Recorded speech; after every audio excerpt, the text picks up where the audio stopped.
In The Shape of Fear by Elia Wilkinson Peattie, we embark on a chilling journey through a collection of ghostly tales that unravel the thin veil between reality and the supernatural. Each story, steeped in suspense and the uncanny, invites readers to confront their deepest fears and the mysteries that linger in the shadows. Peattie's masterful storytelling paints vivid scenes of dread and intrigue, compelling us to question what lurks beyond the edge of our understanding. Join us as we delve into the eerie and thought-provoking world of these spectral narratives. Chapter 1. The Shape of Fear. Tim O'Connor, who was descended from the O'Connors with one innate, started life as a poet and an enthusiast. His mother had designed him for the priesthood, and at the age of 15, most of his verses had an ecclesiastical tinge, but somehow or other he got into the newspaper business instead, and became a pessimistic gentleman, with a literary style of great beauty and an income of modest proportions.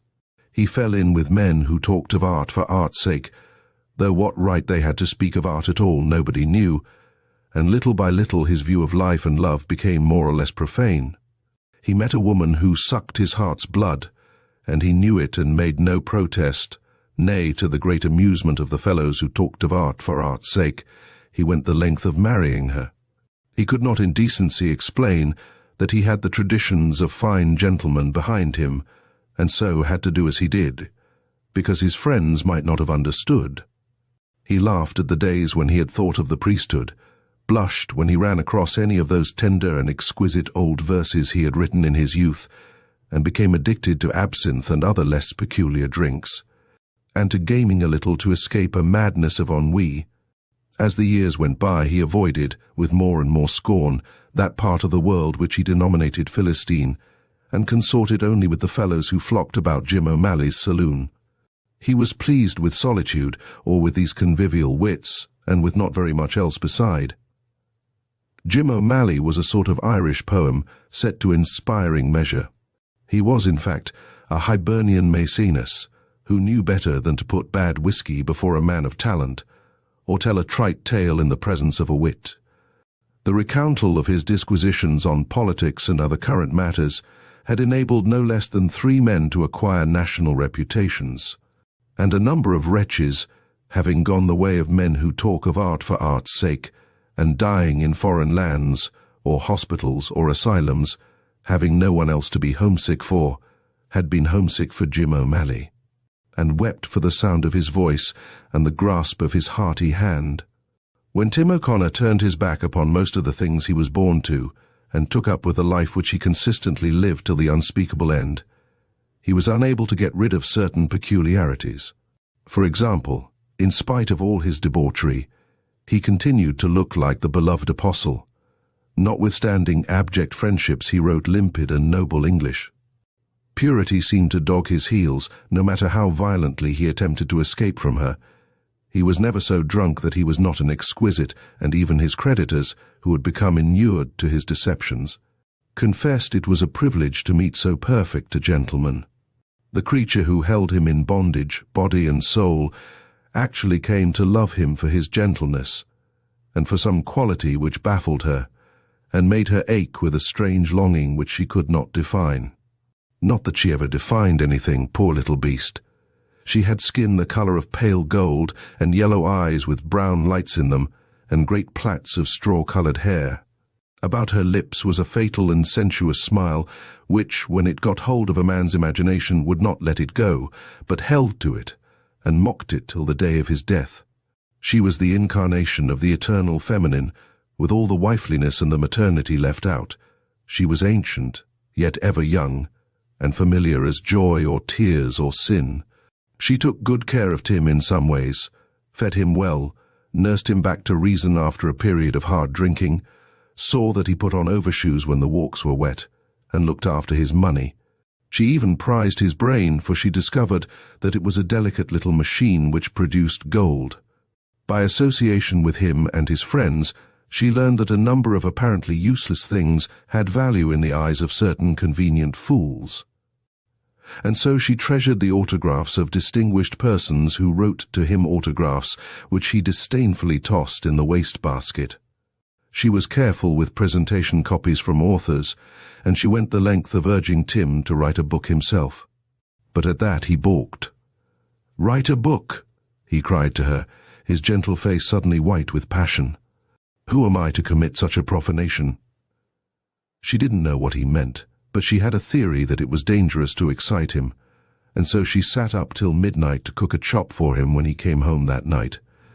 He preferred to have her sitting up for him, and he wanted every electric light in their apartments turned to the full. If, by any chance, they returned together to a dark house, he would not enter till she touched the button in the hall and illuminated the room. Or if it so happened that the lights were turned off in the night time, and he awoke to find himself in darkness, he shrieked till the woman came running to his relief, and, with derisive laughter, turned them on again. But when she found that after these frights he lay trembling and white in his bed, she began to be alarmed for the clever gold-making little machine, and to renew her assiduities, and to hoard more tenaciously than ever those valuable curios on which she some day expected to realize when he was out of the way, and no longer in a position to object to their barter. O'Connor's idiosyncrasy of fear was a source of much amusement among the boys at the office where he worked. They made open sport of it, and yet, recognizing him for a sensitive plant, and granting that genius was entitled to whimsicalities, it was their custom when they called for him after work hours, to permit him to reach the lighted corridor before they turned out the gas over his desk. This, they reasoned, was but a slight service to perform for the most enchanting beggar in the world. "Dear fellow," said Rick Dodson, who loved him, "is it the devil you expect to see? And if so, why are you averse? Surely the devil is not such a bad old chap. You haven't found him so. Tim, by heaven, you know you ought to explain to me. A citizen of the world and a student of its purlieus, like myself, ought to know what there is to know. Now you're a man of sense, in spite of a few bad habits, such as myself, for example. Is this fad of yours madness? Which would be quite to your credit for gadzooks. I like a lunatic. Or is it the complaint of a man who has gathered too much data on the subject of old rye? Or is it, as I suspect, something more occult and therefore more interesting?" "Rick, boy," said Tim, "you're too inquiring." And he turned to his desk with a look of delicate hauteur. It was the very next night that these two tippling pessimists spent together talking about certain disgruntled but immortal gentlemen who, having said their say and made the world quite uncomfortable, had now journeyed on to inquire into the nothingness which they postulated.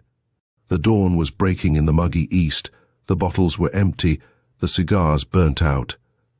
Tim turned toward his friend with a sharp breaking of sociable silence. "Rick," he said, "do you know that fear has a shape? And so has my nose. You asked me the other night what I feared. Holy Father, I make my confession to you. What I fear is fear. That's because you've drunk too much or not enough. Come, fill the cup, and in the fire of spring your winter garment of repentance fling. My costume then would be too nebulous for this weather, dear boy. But it's true what I was saying. I am afraid of ghosts. For an agnostic that seems a bit agnostic. Yes, so completely an agnostic that I do not even know that I do not know. God, man, do you mean you have no ghosts, no things which shape themselves? Why, there are things I have done. Don't think of them, my boy. See, night's candles are burnt out, and jocund day stands tiptoe on the misty mountain top. Tim looked about him with a sickly smile. He looked behind him and there was nothing there, stared at the blank window, where the smoky dawn showed its offensive face, and there was nothing there. He pushed away the moist hair from his haggard face, that face, which would look like the blessed St. John, and leaned heavily back in his chair. "Yon light is not daylight, I know it, he murmured drowsily. It is some meteor which the sun exhales to be to thee this night." The words floated off in languid nothingness, and he slept. Dodson arose preparatory to stretching himself on his couch, but first he bent over his friend with a sense of tragic appreciation. "Damned by the skin of his teeth," he muttered. A little more, and he would have gone right, and the devil would have lost a good fellow. As it is, he smiled with his usual conceited delight in his own sayings, even when they were uttered in soliloquy, he is merely one of those splendid gentlemen one will meet with in hell. Then Dodson had a momentary nostalgia for goodness himself, but he soon overcame it, and stretching himself on his sofa, he too slept. That night he and O'Connor went together to hear Faust sung, and returning to the office, Dodson prepared to write his criticism. Except for the distant clatter of telegraph instruments, or the peremptory cries of "copy" from an upper room, the office was still. Dodson wrote and smoked his interminable cigarettes. O'Connor rested his head in his hands on the desk and sat in perfect silence. He did not know when Dodson finished, or when, arising and absent-mindedly extinguishing the lights, he moved to the door with his copy in his hands. Dodson gathered up the hats and coats as he passed them where they lay on a chair, and called, "It is done, Tim. Come, let's get out of this." There was no answer, and he thought Tim was following, but after he had handed his criticism to the city editor, he saw he was still alone, and returned to the room for his friend. He advanced no further than the doorway, for, as he stood in the dusky corridor and looked within the darkened room, he saw before his friend a shape, white, of perfect loveliness, divinely delicate and pure and ethereal, which seemed as the embodiment of all goodness. From it came a soft radiance and a perfume softer than the wind, when it breathes upon a bank of violets stealing and giving odor. Staring at it, with eyes immovable, sat his friend. It was strange that at sight of a thing so unspeakably fair, a coldness like that which comes from the jewel-blue lips of a Muir crevasse should have fallen upon Dodson, or that it was only by summoning all the manhood that was left in him that he was able to restore light to the room and to rush to his friend. When he reached poor Tim, he was stone still with paralysis. They took him home to the woman, who nursed him out of that attack, and later on worried him into another. When he was able to sit up and jeer at things a little again, and help himself to the quail the woman broiled for him, Dodson, sitting beside him, said, "Did you call that little exhibition of yours legerdemain, Tim, you sweep? Or are you really the devil's bairn?" "It was the shape of fear," said Tim quite seriously, "but it seemed mild as mother's milk.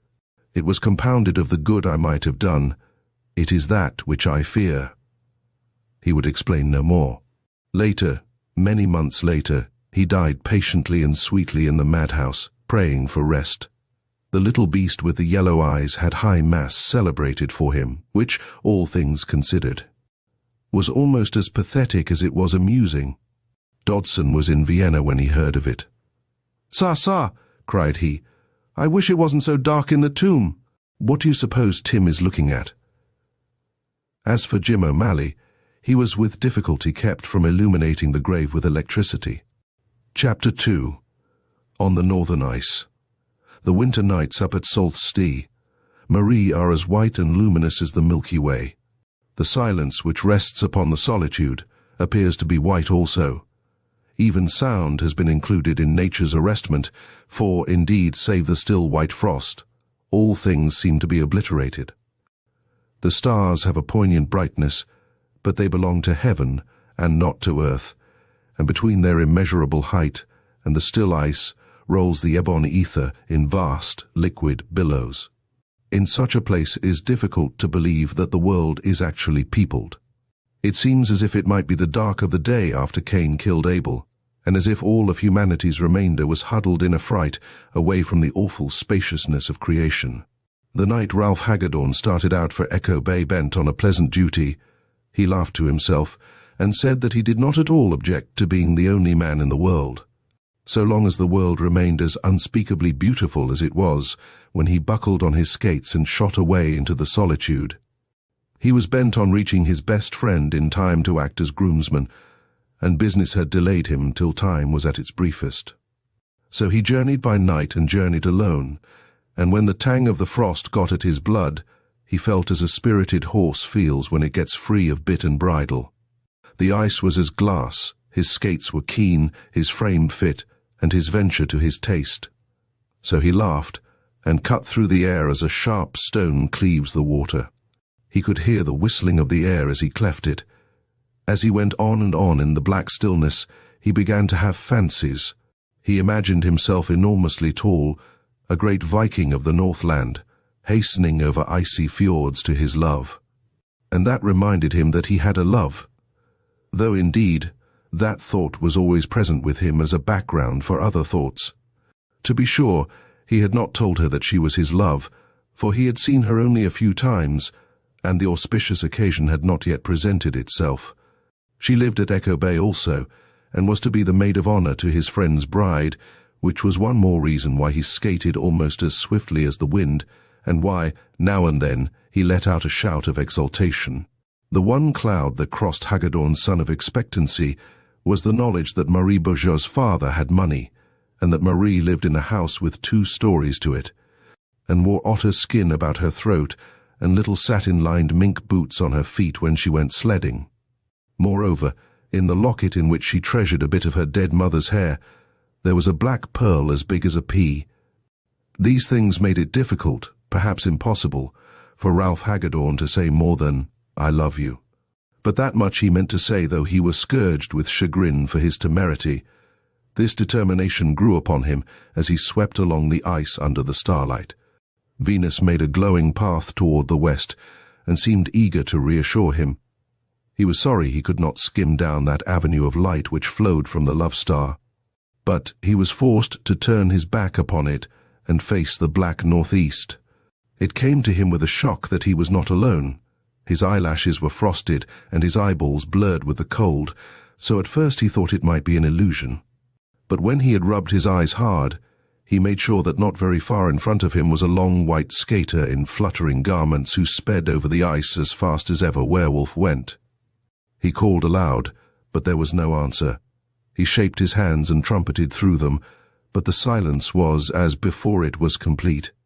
So then he gave chase, setting his teeth hard and putting a tension on his firm young muscles. But go however he would, the white skater went faster. After a time, as he glanced at the cold gleam of the North Star, he perceived that he was being led from his direct path. For a moment he hesitated, wondering if he would not better keep to his road, but his weird companion seemed to draw him on irresistibly, and finding it sweet to follow, he followed. Of course it came to him more than once in that strange pursuit that the white skater was no earthly guide. Up in those latitudes men see curious things when the hoar-frost is on the earth. Hagedorn's own father, too, hark no further than that for an instance, who lived up there with the Lake Superior Indians, and worked in the copper mines, had welcomed a woman at his hut one bitter night who was gone by morning, leaving wolf tracks on the snow. Yes, it was so, and John Fontenelle, the half-breed, could tell you about it any day if he were alive. Alack, the snow where the wolf tracks were is melted now. Well, Hagedorn followed the white skater all the night, and when the ice flushed pink at dawn, and arrows of lovely light shot up into the cold heavens, she was gone, and Hagedorn was at his destination. The sun climbed arrogantly up to his place above all other things, and as Hagedorn took off his skates and glanced carelessly lakeward, he beheld a great wind rift in the ice, and the waves showing blue and hungry between white fields. Had he rushed along his intended path, watching the stars to guide him, his glance turned upward, all his body at magnificent momentum, he must certainly have gone into that cold grave. How wonderful that it had been sweet to follow the white skater, and that he followed. His heart beat hard as he hurried to his friend's house. But he encountered no wedding furore. His friend met him as men meet in houses of mourning. "Is this your wedding face?" cried Hagedorn. "Why, man, starved as I am, I look more like a bridegroom than you." "There's no wedding today." "No wedding? Why, you're not—" "Marie Beaujeu died last night. Marie died last night. She had been skating in the afternoon, and she came home chilled and wandering in her mind, as if the frost had got in it somehow. She grew worse, and all the time she talked of you. Of me. We wondered what it meant. No one knew you were lovers. I didn't know it myself, more's the pity. At least I didn't know. She said you were on the ice and that you didn't know about the big breaking up. And she cried to us that the wind was offshore and the rift widening. She cried over and over again that you could come in by the old French creek if you only knew. I came in that way." "But how did you come to do that? It's out of the path. We thought perhaps—" But Hagedorn broke in with his story and told him all as it had come to pass. That day they watched beside the maiden, who lay with tapers at her head and at her feet, and in the little church the bride who might have been at her wedding said prayers for her friend. They buried Marie Beaujeu in her bridesmaid white, and Hagedorn was before the altar with her, as he had intended from the first. Then at midnight, the lovers who were to wed whispered their vows in the gloom of the cold church, and walked together through the snow to lay their bridal wreaths upon a grave. 3 nights later, Hagedorn skated back again to his home. They wanted him to go by sunlight, but he had his way, and went when Venus made her bright path on the ice. The truth was he had hoped for the companionship of the white skater, but he did not have it. His only companion was the wind. The only voice he heard was the baying of a wolf on the north shore. The world was as empty and as white as if God had just created it, and the sun had not yet colored, nor man defiled it. Chapter 3. Their Dear Little Ghost. The first time one looked at Elsbeth, one was not prepossessed. She was thin, brown, her nose turned slightly upward, her toes went in just a perceptible degree, and her hair was perfectly straight.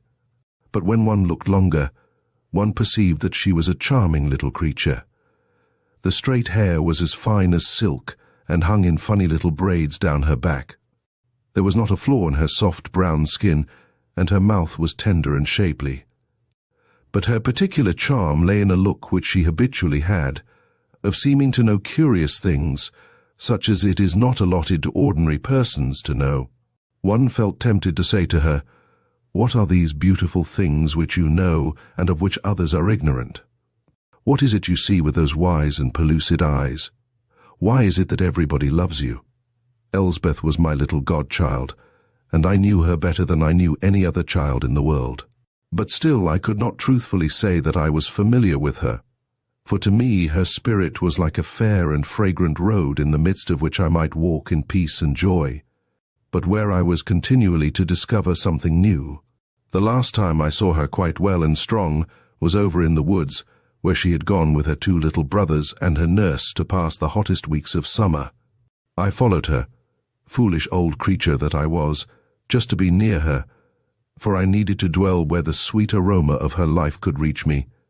One morning when I came from my room, limping a little, because I am not so young as I used to be, and the lake wind works havoc with me, my little godchild came dancing to me singing, "Come with me, and I'll show you my places, my places, my places." Miriam, when she chanted by the Red Sea, might have been more exultant, but she could not have been more bewitching. Of course I knew what places were, because I had once been a little girl myself, but unless you are acquainted with the real meaning of places, it would be useless to try to explain. Either you know places, or you do not, just as you understand the meaning of poetry, or you do not. There are things in the world which cannot be taught. Elsbeth's 2 tiny brothers were present, and I took one by each hand and followed her.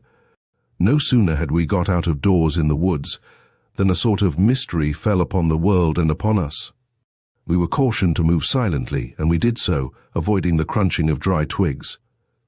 "The fairies hate noise," whispered my little godchild, her eyes narrowing like a cat's. "I must get my wand first thing I do," she said in an awed undertone. "It is useless to try to do anything without a wand." The tiny boys were profoundly impressed, and indeed, so was I. I felt that at last I should, if I behaved properly, see the fairies, which had hitherto avoided my materialistic gaze. It was an enchanting moment, for there appeared, just then, to be nothing commonplace about life. There was a swale nearby, and into this the little girl plunged. I could see her red straw hat bobbing about among the tall rushes, and I wondered if there were snakes. "Do you think there are snakes?" I asked one of the tiny boys. "If there are," he said with conviction, "they won't dare hurt her." He convinced me. I feared no more. Presently Elsbeth came out of the swale. In her hand was a brown cat-tail, perfectly full and round. She carried it as queens carry their sceptres, the beautiful queens we dream of in our youth. "Come," she commanded, and waved the scepter in a fine manner. So we followed, each tiny boy gripping my hand tight. We were all three a trifle awed. Elsbeth led us into a dark underbrush. The branches, as they flew back in our faces, left them wet with dew. A wee path, made by the girls' dear feet, guided our footsteps. Perfumes of elderberry and wild cucumber scented the air. A bird, frightened from its nest, made frantic cries above our heads. The underbrush thickened. Presently the gloom of the hemlocks was over us, and in the midst of the shadowy green, a tulip tree flaunted its leaves. Waves boomed and broke upon the shore below. There was a growing dampness as we went on, treading very lightly. A little green snake ran coquettishly from us. A fat and glossy squirrel chattered at us from a safe height, stroking his whiskers with a complacent air. At length we reached the place. It was a circle of velvet grass, bright as the first blades of spring, delicate as fine sea ferns. The sunlight, falling down the shaft between the hemlocks, flooded it with a softened light and made the forest round about look like deep purple velvet. My little godchild stood in the midst and raised her wand impressively. "This is my place," she said, with a sort of wonderful gladness in her tone. "This is where I come to the fairy balls. Do you see them?" "See what?" whispered one tiny boy. "The fairies." There was a silence. The older boy pulled at my skirt. "Do you see them?" he asked, his voice trembling with expectancy. "Indeed," I said. "I fear I am too old and wicked to see fairies, and yet, are their hats red?" "They are," laughed my little girl. "Their hats are red, and as small." "As small." She held up the pearly nail of her wee finger to give us the correct idea. "And their shoes are very pointed at the toes." "Oh, very pointed." "And their garments are green as grass. And they blow little horns, the sweetest little horns. I think I see them," I cried. "We think we see them too," said the tiny boys, laughing in perfect glee. "And you hear their horns, don't you?" my little godchild asked somewhat anxiously. "Don't we hear their horns?" I asked the tiny boys. "We think we hear their horns," they cried. "Don't you think we do?" "It must be we do," I said. "Aren't we very, very happy?" We all laughed softly. Then we kissed each other, and Elsbeth led us out, her wand high in the air. And so my feet found the lost path to Arcady. The next day I was called to the Pacific coast, and duty kept me there till well into December. A few days before the date set for my return to my home, a letter came from Elsbeth's mother. "Our little girl is gone into the unknown," she wrote. That unknown, in which she seemed to be forever trying to pry. We knew she was going, and we told her. She was quite brave, but she begged us to try some way to keep her till after Christmas. "My presents are not finished yet," she made moan. And I did so want to see what I was going to have. You can't have a very happy Christmas without me, I should think. Can you arrange to keep me somehow till after then? We could not arrange either with God in heaven or science upon earth, and she is gone. She was only my little godchild, and I am an old maid, with no business fretting over children, but it seemed as if the medium of light and beauty had been taken from me. Through this crystal soul I had perceived whatever was loveliest. However, what was, was. I returned to my home and took up a course of Egyptian history, and determined to concern myself with nothing this side the Ptolemies. Her mother has told me how, on Christmas Eve as usual, she and Elsbeth's father filled the stockings of the little ones and hung them where they had always hung, by the fireplace. They had little heart for the task, but they had been prodigal that year in their expenditures, and had heaped upon the two tiny boys all the treasures they thought would appeal to them.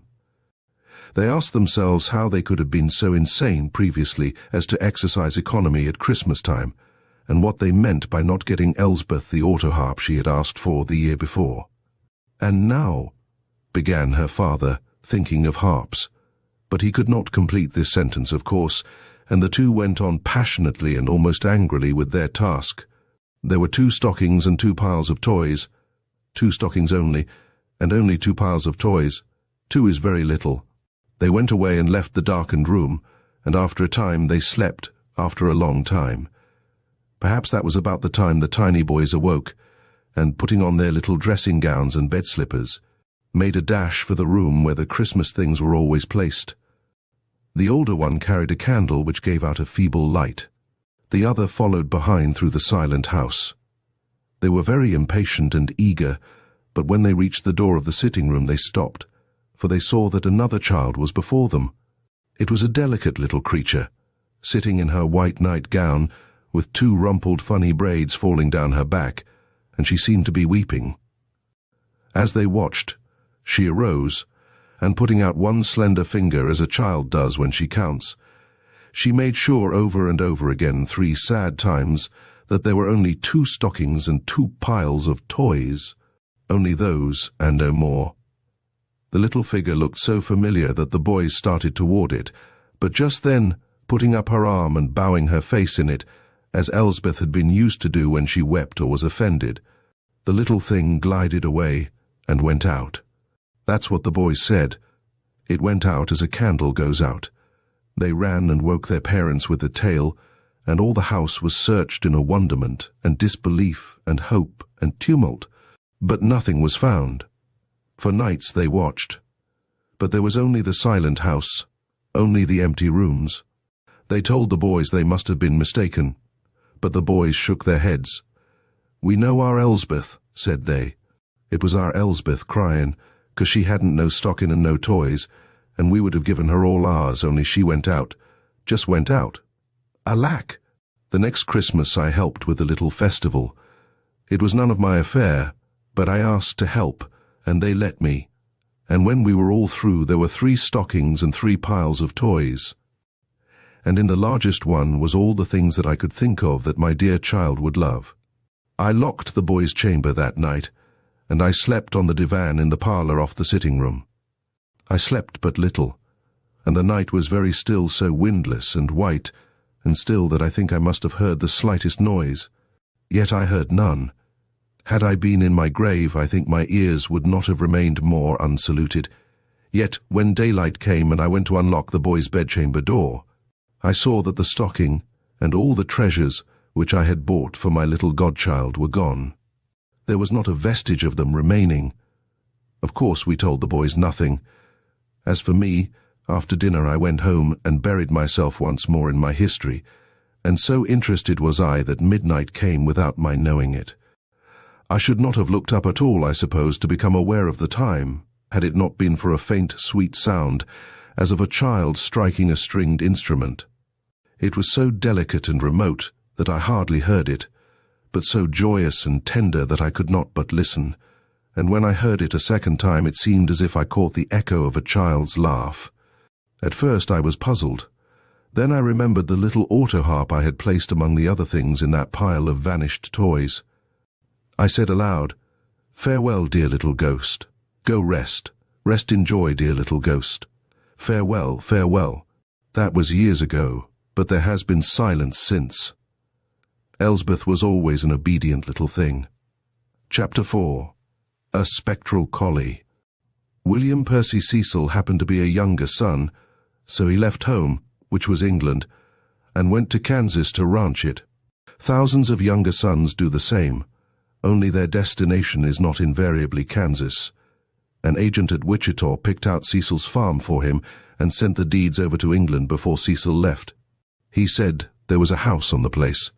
So Cecil's mother fitted him out for America just as she had fitted out another superfluous boy for Africa, and parted from him with an heroic front and big agonies of mother ache, which she kept to herself. The boy bore up the way a man of his blood ought, but when he went out to the kennel to see Nita, his collie, he went to pieces somehow, and rolled on the grass with her in his arms and wept like a booby. But the remarkable part of it was that Nita wept too, big hot-dog tears which her master wiped away. When he went off, she howled like a hungry baby, and had to be switched before she would give anyone a night's sleep. When Cecil got over on his Kansas place, he fitted up the shack as cozily as he could, and learned how to fry bacon and make soda biscuits. Incidentally, he did farming, and sunk a heap of money, finding out how not to do things. Meantime, the Americans laughed at him and were inclined to turn the cold shoulder, and his compatriots, of whom there were a number in the county, did not prove to his liking. They consoled themselves for their exiled state in fashions not in keeping with Cecil's traditions. His homesickness went deeper than theirs, perhaps, and American whiskey could not make up for the loss of his English home. Nor flirtations with the gay American village girls quite compensate him for the loss of his English mother. So he kept to himself and had nostalgia, as some men have consumption. At length, the loneliness got so bad that he had to see some living thing from home, or make a flunk of it and go back like a crybaby. He had a stiff pride still, though he sobbed himself to sleep more than one night, as many a pioneer has done before him. So he wrote home for Nita, the collie, and got word that she would be sent. Arrangements were made for her care all along the line, and she was properly boxed and shipped. As the time drew near for her arrival, Cecil could hardly eat. He was too excited to apply himself to anything. The day of her expected arrival he actually got up at 5 o'clock to clean the house and make it look as fine as possible for her inspection. Then he hitched up and drove 15 miles to get her. The train pulled out just before he reached the station, so Nita in her box was waiting for him on the platform. He could see her in a queer way, as one sees the purple center of a revolving circle of light, for, to tell the truth, with the long ride in the morning sun and the beating of his heart, Cecil was only about half conscious of anything. He wanted to yell, but he didn't. He kept himself in hand and lifted up the sliding side of the box and called to Nita, and she came out. But it wasn't the man who fainted, though he might have done so, being crazy homesick as he was, and half-fed and overworked while he was yet soft from an easy life. No, it was the dog. She looked at her master's face, gave one cry of inexpressible joy, and fell over in a real feminine sort of a faint, and had to be brought to like any other lady, with camphor and water and a few drops of spirit down her throat. Then Cecil got up on the wagon seat, and she sat beside him with her head on his arm, and they rode home in absolute silence, each feeling too much for speech. After they reached home, however, Cecil showed her all over the place, and she barked out her ideas in glad sociability. After that, Cecil and Nita were inseparable. She walked beside him all day when he was out with the cultivator, or when he was mowing or reaping. She ate beside him at table and slept across his feet at night. Evenings, when he looked over the graphic from home, or read the books his mother sent him that he might keep in touch with the world, Nita was beside him. Patient, but jealous. Then, when he threw his book or paper down and took her on his knee and looked into her pretty eyes, or frolicked with her, she fairly laughed with delight. In short, she was faithful with that faith of which only a dog is capable, that unquestioning faith to which even the most loving women never quite attain. However, fate was annoyed at this perfect friendship. It didn't give her enough to do, and fate is a restless thing with a horrible appetite for variety. So poor Nita died one day mysteriously, and gave her last look to Cecil as a matter of course, and he held her paws till the last moment, as a staunch friend should, and laid her away decently in a pine box in the cornfield, where he could be shielded from public view if he chose to go there now and then, and sit beside her grave. He went to bed very lonely indeed the first night. The shack seemed to him to be removed endless miles from the other habitations of men. He seemed cut off from the world, and ached to hear the cheerful little barks which Nita had been in the habit of giving him by way of good night. Her amiable eye with its friendly light was missing. The gay wag of her tail was gone. All her ridiculous ways, at which he was never tired of laughing, were things of the past. He lay down, busy with these thoughts, yet so habituated to Nita's presence that when her weight rested upon his feet, as usual, he felt no surprise. But after a moment it came to him that as she was dead, the weight he felt upon his feet could not be hers. And yet, there it was, warm and comfortable, cuddling down in the familiar way. He actually sat up and put his hand down to the foot of the bed to discover what was there, but there was nothing there. save the wait. And that stayed with him that night and many nights after. It happened that Cecil was a fool, as men will be when they are young, and he worked too hard and didn't take proper care of himself, and so it came about that he fell sick with a low fever. He struggled around for a few days, trying to work it off, but one morning he awoke only to the consciousness of absurd dreams. He seemed to be on the sea, sailing for home, and the boat was tossing and pitching in a weary circle, and could make no headway. His heart was burning with impatience, but the boat went round and round in that endless circle till he shrieked out with agony. The next neighbours were the Taylors, who lived 2.5 miles away. They were awakened that morning by the howling of a dog before their door. It was a hideous sound, and would give them no peace. So Charlie Taylor got up and opened the door, discovering there an excited little collie. "Why, Tom," he called, "I thought Cecil's collie was dead." "She is," called back Tom. "No, she ain't neither, for here she is, shaking like an aspen, and a-begging me to go with her. Come out, Tom, and see." It was Nita, no denying, and the men, perplexed, followed her to Cecil's shack, where they found him babbling. But that was the last of her. Cecil said he never felt her on his feet again. She had performed her final service for him, he said. The neighbours tried to laugh at the story at first, but they knew the Taylors wouldn't take the trouble to lie, and as for Cecil, no one would have ventured to chaff him. Chapter 5. The House That Was Not. Bart Fleming took his bride out to his ranch on the plains when she was but 17 years old, and the two set up housekeeping in 320 acres of corn and rye. Off toward the west, there was an unbroken sea of tossing corn at that time of the year when the bride came out, and as her sewing window was on the side of the house which faced the sunset, she passed a good part of each day looking into that great rustling mass, breathing in its succulent odors and listening to its sibilant melody. It was her picture gallery, her opera, her spectacle, and, being sensible, perhaps being merely happy, she made the most of it. When harvesting time came and the corn was cut, she had much entertainment in discovering what lay beyond. The town was east, and it chanced that she had never ridden west. So when the rolling hills of this newly beholden land lifted themselves for her contemplation, and the harvest sun, all in an angry and sanguinary glow, sank in the veiled horizon, and at noon a scarf of golden vapour wavered up and down along the earth line, it was as if a new world had been made for her. Sometimes, at the coming of a storm, a whiplash of purple cloud, full of electric agility, snapped along the western horizon. "Oh, you'll see a lot of queer things on these here plains," her husband said when she spoke to him of these phenomena. "I guess what you see is the wind." "The wind!" cried Flora. "You can't see the wind, Bart." "Now look here, Flora," returned Bart with benevolent emphasis. "You're a smart one, but you don't know all I know about this here country. I've lived here 3 mortal years, waiting for you to get up out of your mother's arms and come out to keep me company, and I know what there is to know. Some things out here is queer, so queer folks wouldn't believe 'em unless they saw, and some so pig-headed they don't believe their own eyes.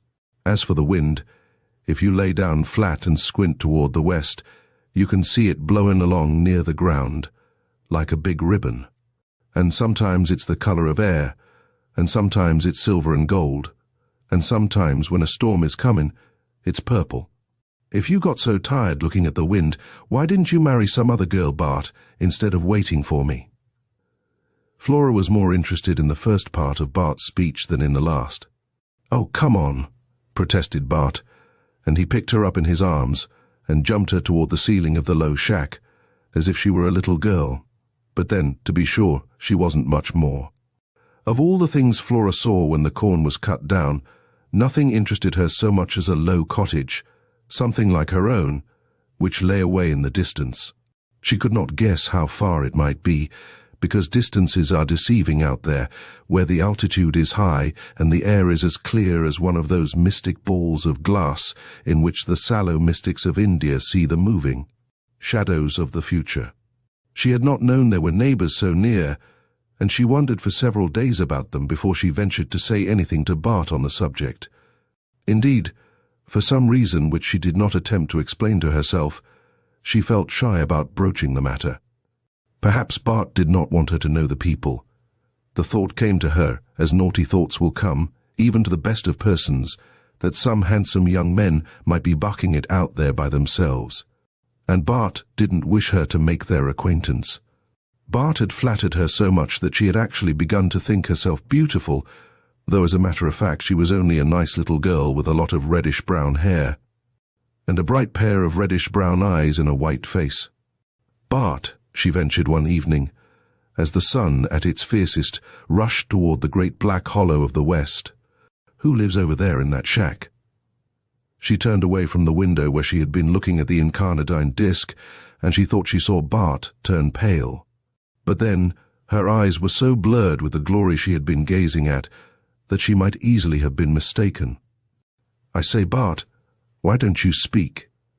If there's anyone around to associate with, I should think you'd let me have the benefit of their company.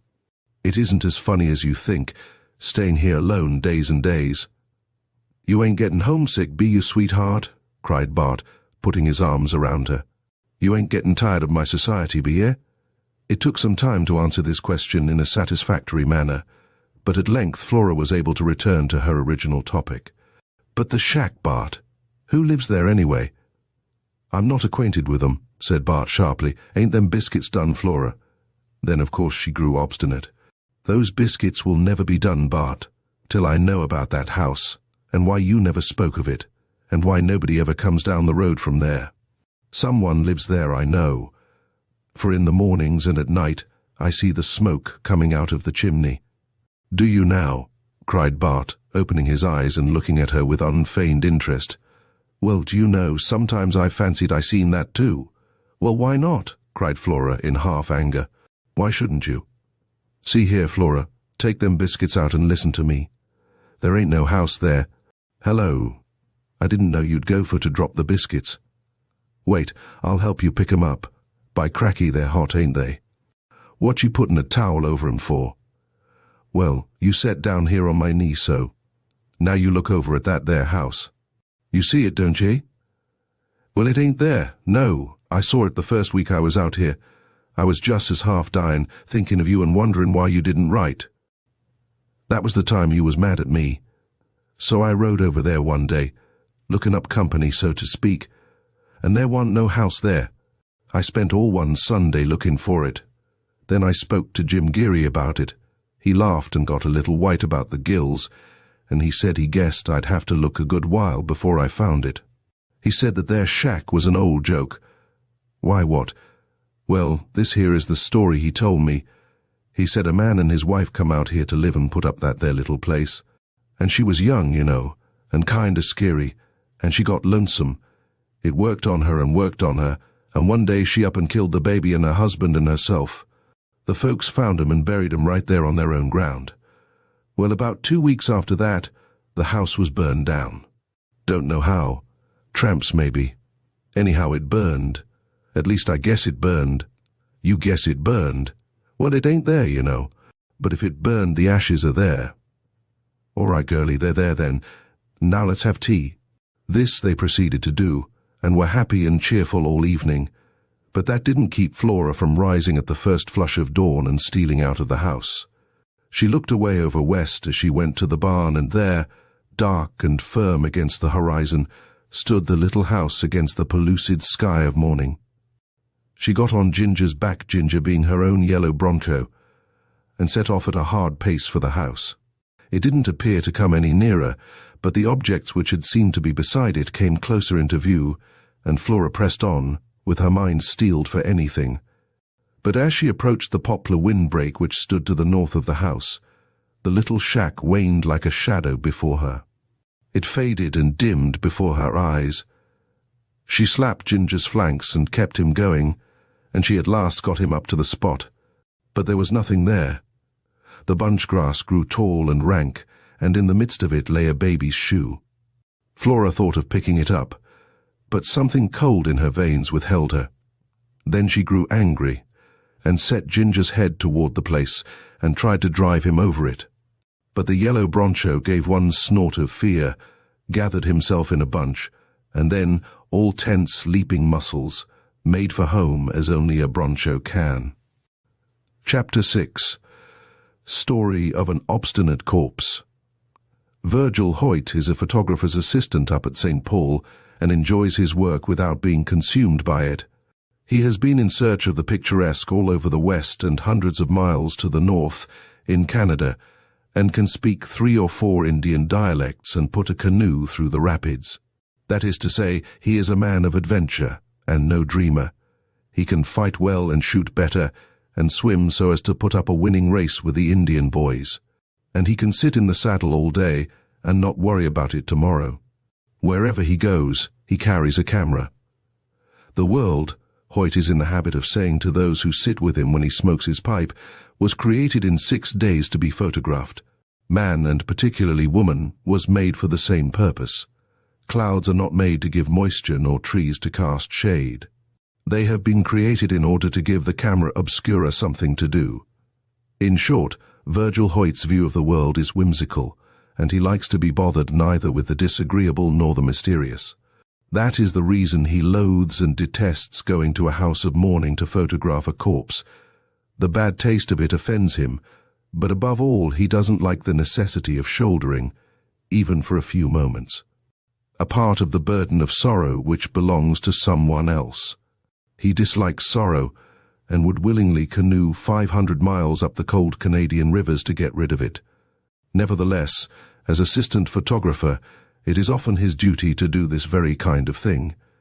Not long ago he was sent for by a rich Jewish family to photograph the remains of the mother, who had just died. He was put out, but he was only an assistant, and he went. He was taken to the front parlor, where the dead woman lay in her coffin. It was evident to him that there was some excitement in the household, and that a discussion was going on. But Hoyt said to himself that it didn't concern him, and he therefore paid no attention to it. The daughter wanted the coffin turned on end in order that the corpse might face the camera properly. But Hoyt said he could overcome the recumbent attitude and make it appear that the face was taken in the position it would naturally hold in life. And so they went out and left him alone with the dead. The face of the deceased was a strong and positive one, such as may often be seen among Jewish matrons. Hoyt regarded it with some admiration, thinking to himself that she was a woman who had known what she wanted, and who, once having made up her mind, would prove immovable. Such a character appealed to Hoyt. He reflected that he might have married if only he could have found a woman with strength of character sufficient to disagree with him. There was a strand of hair out of place on the dead woman's brow, and he gently pushed it back. A bud lifted its head too high from among the roses on her breast and spoiled the contour of the chin, so he broke it off. He remembered these things later with keen distinctness, and that his hand touched her chill face 2 or 3 times in the making of his arrangements. Then he took the impression and left the house. He was busy at the time with some railroad work, and several days passed before he found opportunity to develop the plates. He took them from the bath in which they had lain with a number of others, and went energetically to work upon them, whistling some very saucy songs he had learned of the guide in the Red River country, and trying to forget that the face which was presently to appear was that of a dead woman. He had used 3 plates as a precaution against accident, and they came up well, but as they developed, he became aware of the existence of something in the photograph which had not been apparent to his eye in the subject. He was irritated, and without attempting to face the mystery, he made a few prints and laid them aside, ardently hoping that by some chance they would never be called for. However, as luck would have it, and Hoyt's luck never had been good, his employer asked one day what had become of those photographs. Hoyt tried to evade making an answer, but the effort was futile, and he had to get out the finished prints and exhibit them. The older man sat staring at them a long time. "Hoyt," he said, "you're a young man, and very likely you have never seen anything like this before. But I have. Not exactly the same thing, perhaps, but similar phenomena have come my way a number of times since I went in the business. And I want to tell you there are things in heaven and earth not dreamt of." "Oh, I know all that tommy rot," cried Hoyt angrily, But when anything happens, I want to know the reason why and how it is done." "All right," answered his employer. "Then you might explain why and how the sun rises." But he humored the young man sufficiently to examine with him the baths in which the plates were submerged, and the plates themselves. All was as it should be, but the mystery was there and could not be done away with. Hoyt hoped against hope that the friends of the dead woman would somehow forget about the photographs, but the idea was unreasonable, and one day, as a matter of course, the daughter appeared and asked to see the pictures of her mother. "Well, to tell the truth," stammered Hoyt, "they didn't come out quite as well as we could wish. But let me see them," persisted the lady. "I'd like to look at them anyhow." "Well now," said Hoyt, trying to be soothing, as he believed it was always best to be with women. To tell the truth, he was an ignoramus where women were concerned. "I think it would be better if you didn't look at them.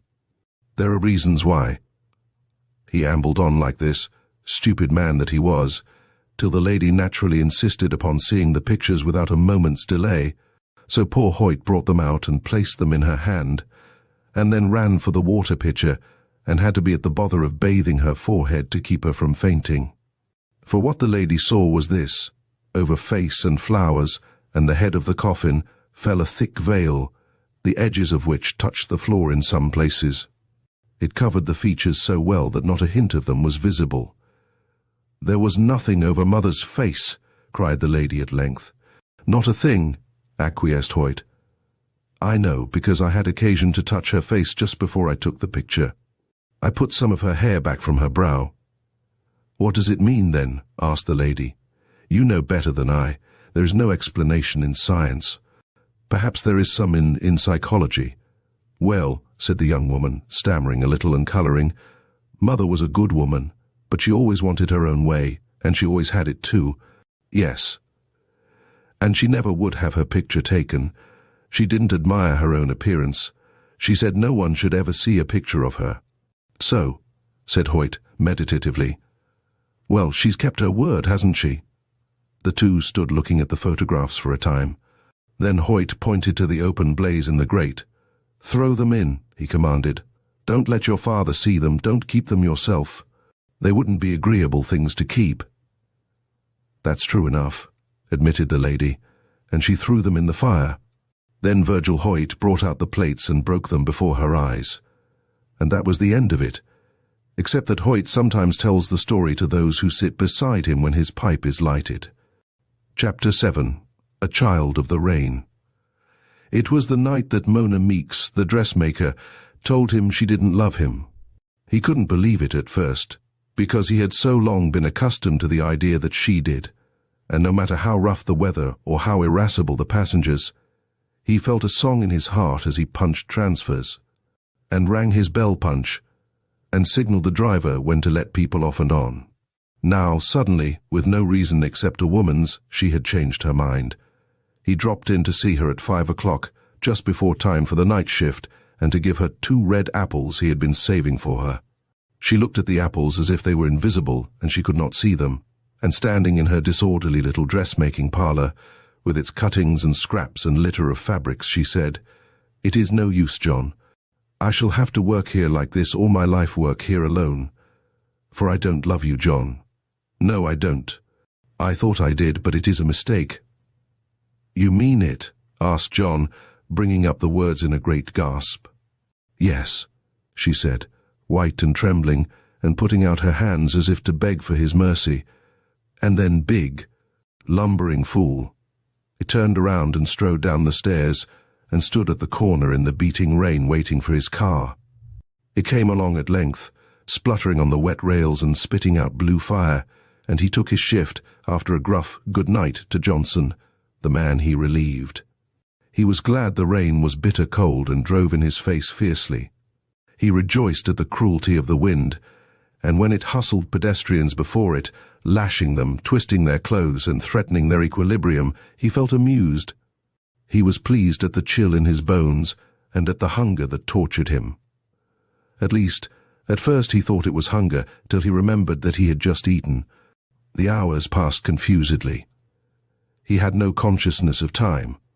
But it must have been late, near midnight, judging by the fact that there were few persons visible anywhere in the black storm, when he noticed a little figure sitting at the far end of the car. He had not seen the child when she got on, but all was so curious and wild to him that evening.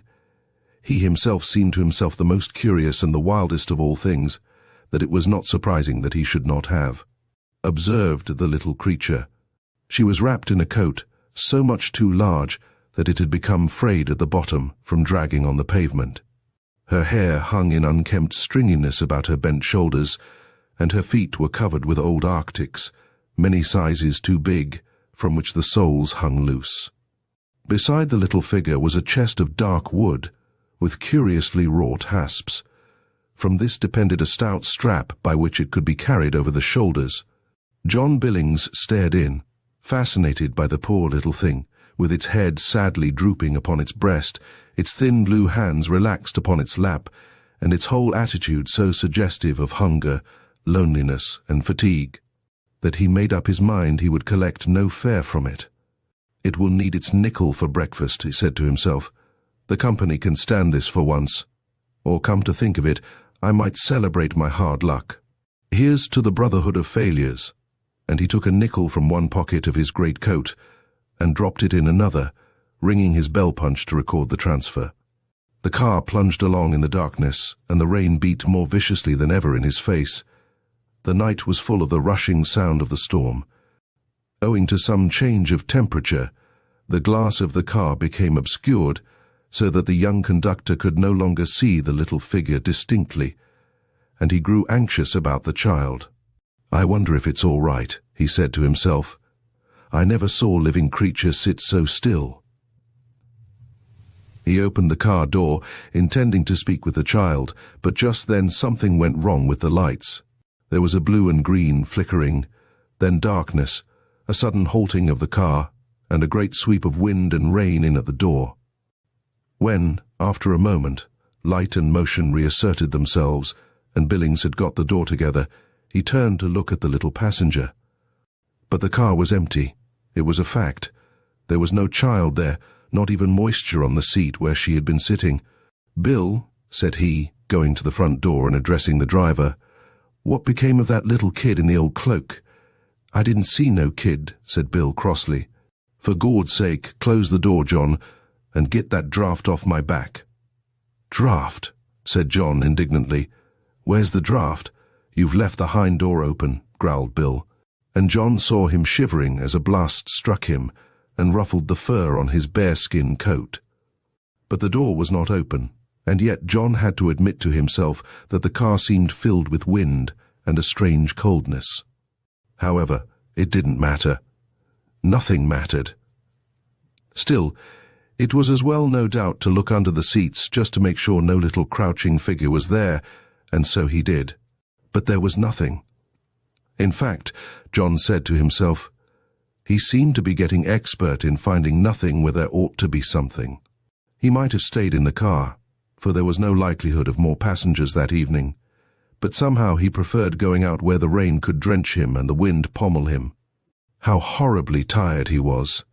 If there were only some still place away from the blare of the city where a man could lie down and listen to the sound of the sea or the storm, or if one could grow suddenly old and get through with the bother of living, or if... The car gave a sudden lurch as it rounded a curve, and for a moment it seemed to be a mere chance whether Conductor Billings would stay on his platform or go off under those fire-spitting wheels. He caught instinctively at his brake, saved himself, and stood still for a moment, panting. "I must have dozed," he said to himself. Just then, dimly, through the blurred window, he saw again the little figure of the child, its head on its breast as before, its blue hands lying in its lap, and the curious box beside it. John Billings felt a coldness beyond the coldness of the night run through his blood. Then, with a half-stifled cry, he threw back the door and made a desperate spring at the corner where the eerie thing sat. And he touched the green carpeting on the seat, which was quite dry and warm, as if no dripping, miserable little wretch had ever crouched there. He rushed to the front door. "Bill," he roared, "I want to know about that kid." "What kid?" "The same kid. The wet one with the old coat and the box with iron hasps. The one that's been sitting here in the car." Bill turned his surly face to confront the young conductor. "You've been drinking, you fool," said he. "First thing you know, you'll be reported." The conductor said not a word. He went slowly and weakly back to his post and stood there the rest of the way, leaning against the end of the car for support. Once or twice he muttered, "The poor little brat," and again he said, "So you didn't love me after all." He never knew how he reached home, but he sank to sleep as dying men sink to death. All the same, being a hearty young man, he was on duty again next day but one, and again the night was rainy and cold. It was the last run, and the car was spinning along at its limit, when there came a sudden soft shock. John Billings knew what that meant. He had felt something of the kind once before. He turned sick for a moment and held on to the brake. Then he summoned his courage and went around to the side of the car, which had stopped. Bill, the driver, was before him, and had a limp little figure in his arms and was carrying it to the gaslight. John gave one look and cried, "It's the same kid, Bill, the one I told you of." True as truth, with the ragged coat dangling from the pitiful body, the little blue hands, the thin shoulders, the stringy hair, the big arctics on the feet. And in the road not far off was the curious chest of dark wood with iron hasps. "She ran under the car deliberate," cried Bill. "I yelled to her, but she looked at me and ran straight on." He was white in spite of his weather-beaten skin. "I guess you wasn't drunk last night after all, John," said he. You are sure the kid is there?" gasped John. "Not so damned sure," said Bill. But a few minutes later it was taken away in a patrol wagon, and with it the little box with iron hasps. Chapter 8.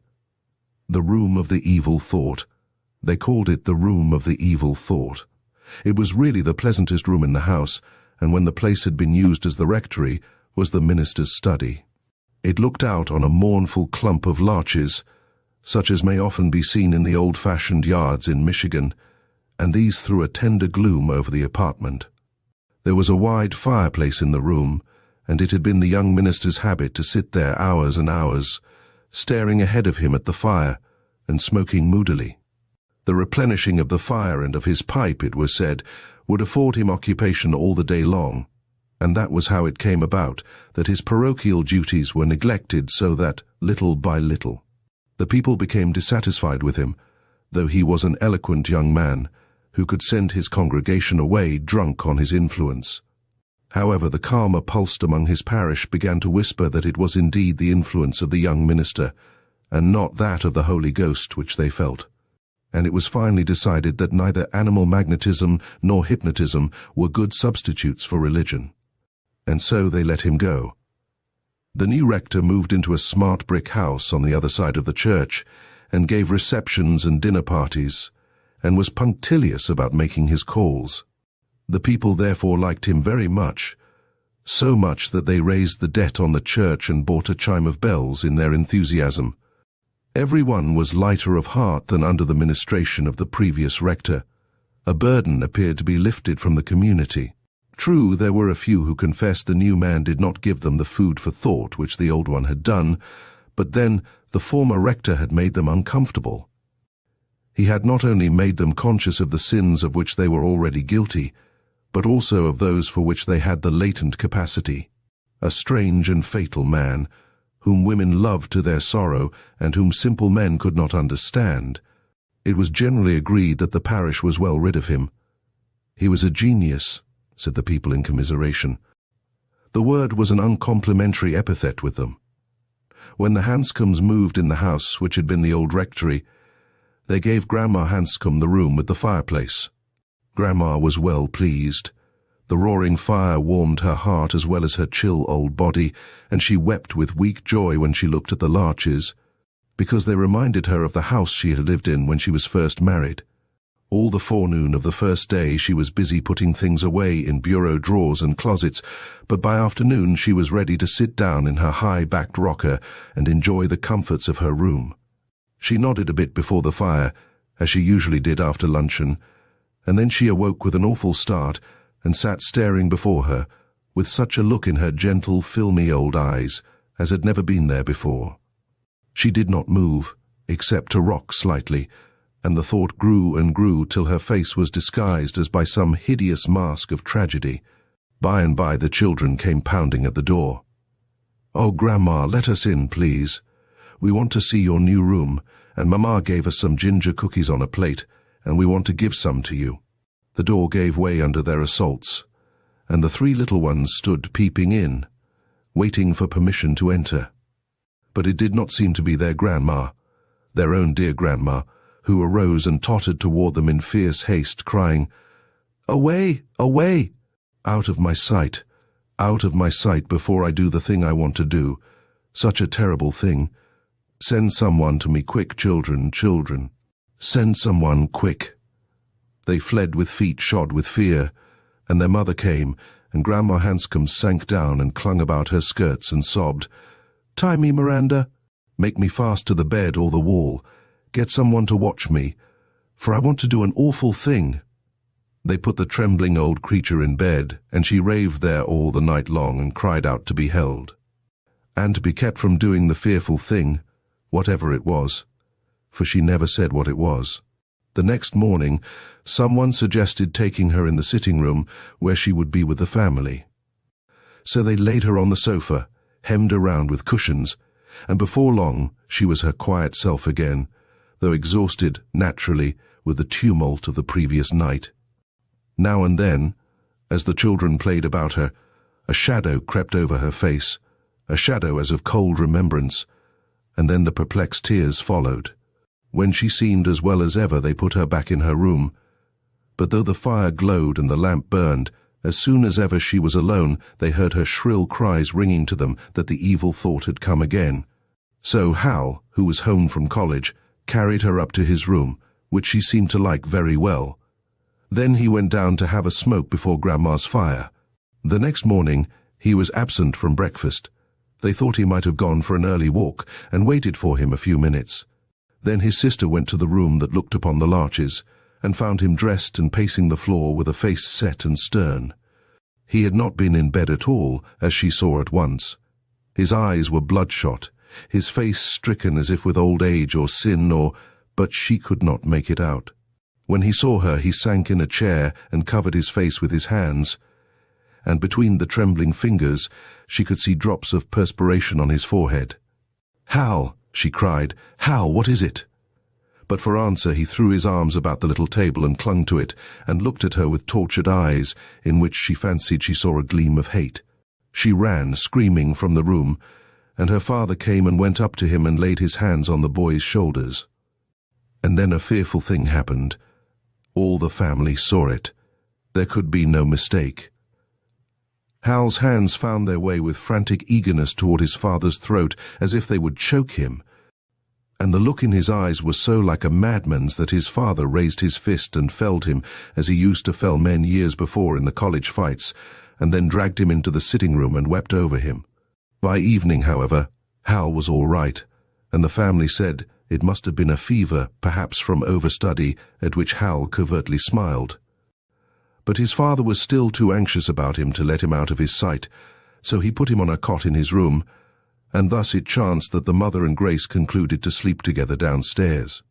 The two women made a sort of festival of it, and drank little cups of chocolate before the fire, and undid and brushed their brown braids, and smiled at each other, understandingly, with that sweet intuitive sympathy which women have, and Grace told her mother a number of things which she had been waiting for, just such an auspicious occasion to confide.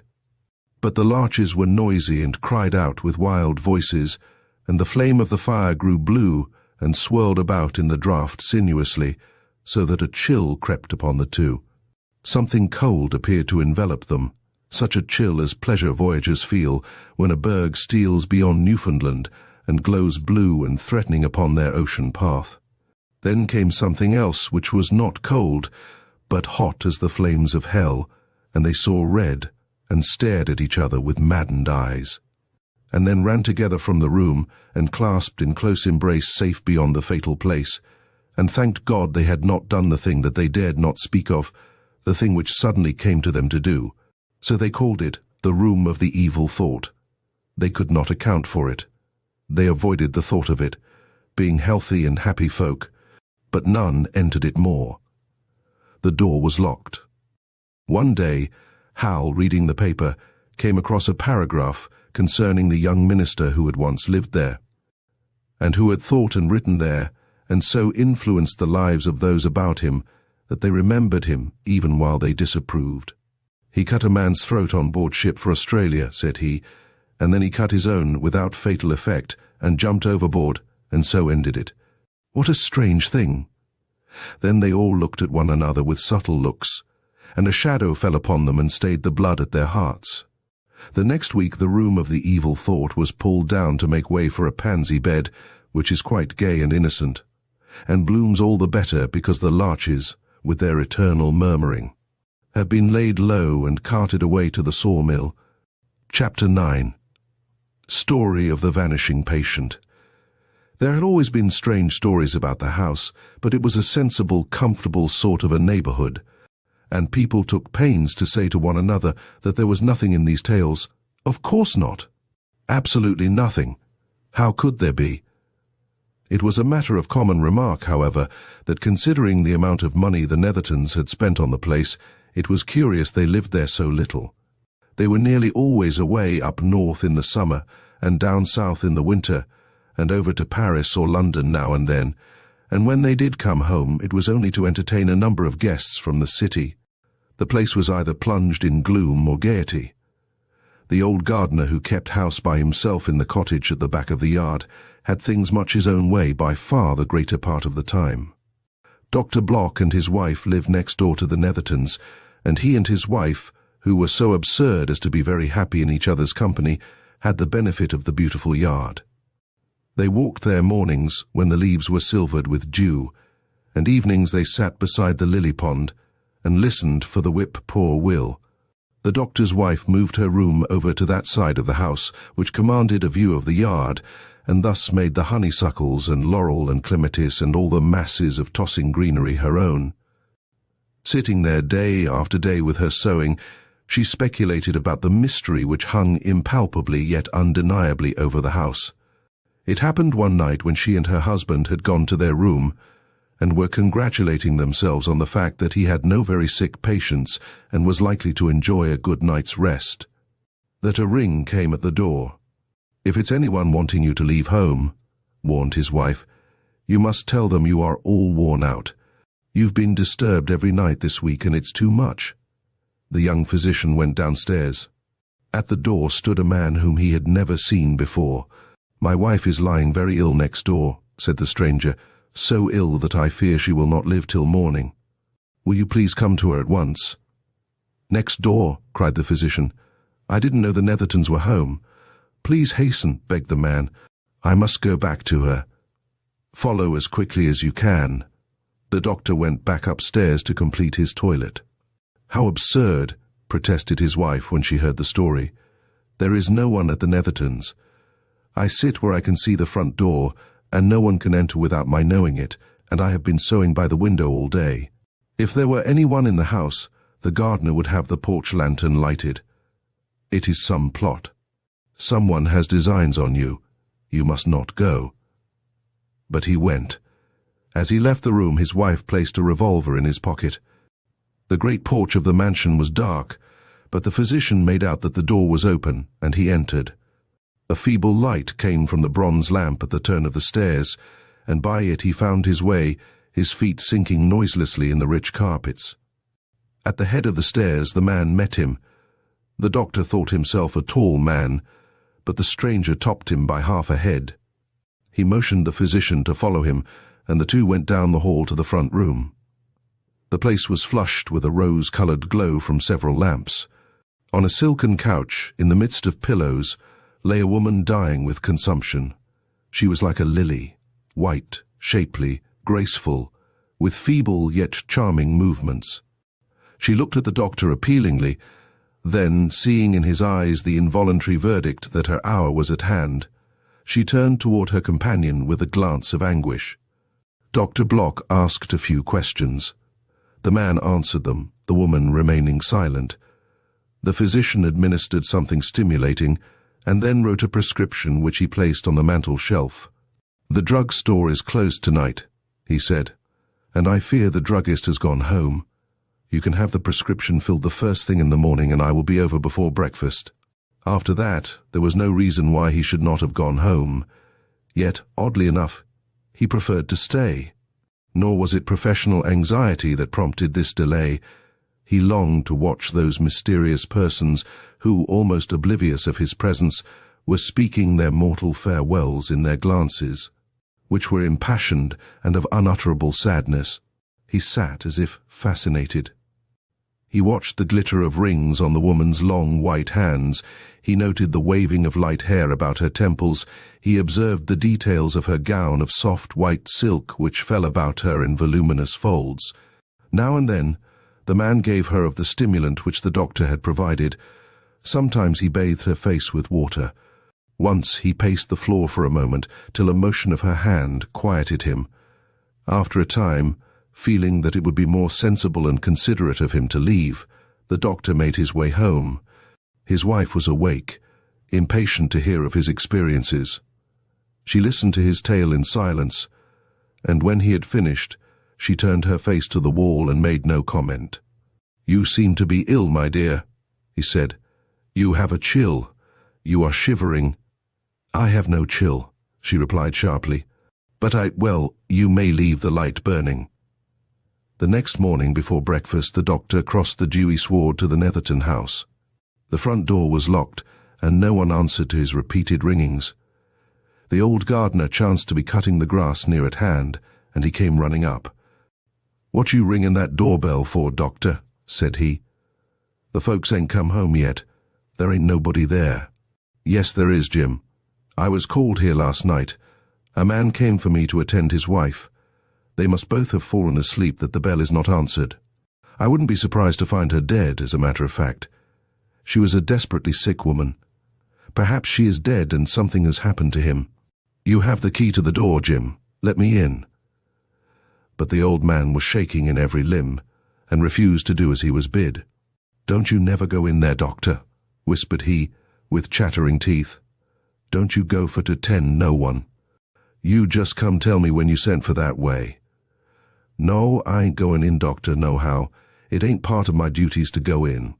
That's been stipulated by Mr. Netherton. It's my business to look after the garden." Argument was useless. Dr. Block took the bunch of keys from the old man's pocket, and himself unlocked the front door and entered. He mounted the steps and made his way to the upper room. There was no evidence of occupancy. The place was silent, and so far as living creature went, vacant. The dust lay over everything. It covered the delicate damask of the sofa where he had seen the dying woman. It rested on the pillows. The place smelled musty and evil, as if it had not been used for a long time. The lamps of the room held not a drop of oil. But on the mantel shelf was the prescription which the doctor had written the night before. He read it, folded it, and put it in his pocket. As he locked the outside door, the old gardener came running to him. "Don't you never go up there again, will you?" he pleaded. "Not unless you see all the Nethertons home, and I come for you myself." "You won't, doctor." "No," said the doctor. When he told his wife, she kissed him and said, "Next time when I tell you to stay at home, you must stay." Chapter 10, The Piano Next Door. Babette had gone away for the summer. The furniture was in its summer linens. The curtains were down, and Babette's husband, John Boyce, was alone in the house. It was the first year of his marriage, and he missed Babette. But then, as he often said to himself, he ought never to have married her. He did it from pure selfishness, and because he was determined to possess the most elusive, tantalizing, elegant, and utterly unmoral little creature that the sun shone upon. He wanted her because she reminded him of birds and flowers and summer winds, and other exquisite things created for the delectation of mankind. He neither expected nor desired her to think. He had half frightened her into marrying him, had taken her to a poor man's home, provided her with no society such as she had been accustomed to, and he had no reasonable cause of complaint when she answered the call of summer and flitted away, like a butterfly in the morning sunshine, to the place where the flowers grew. He wrote to her every evening, sitting in the stifling, ugly house, and poured out his soul as if it were a libation to a goddess. She sometimes answered by telegraph, sometimes by a perfumed note. He schooled himself not to feel hurt. Why should Babette write?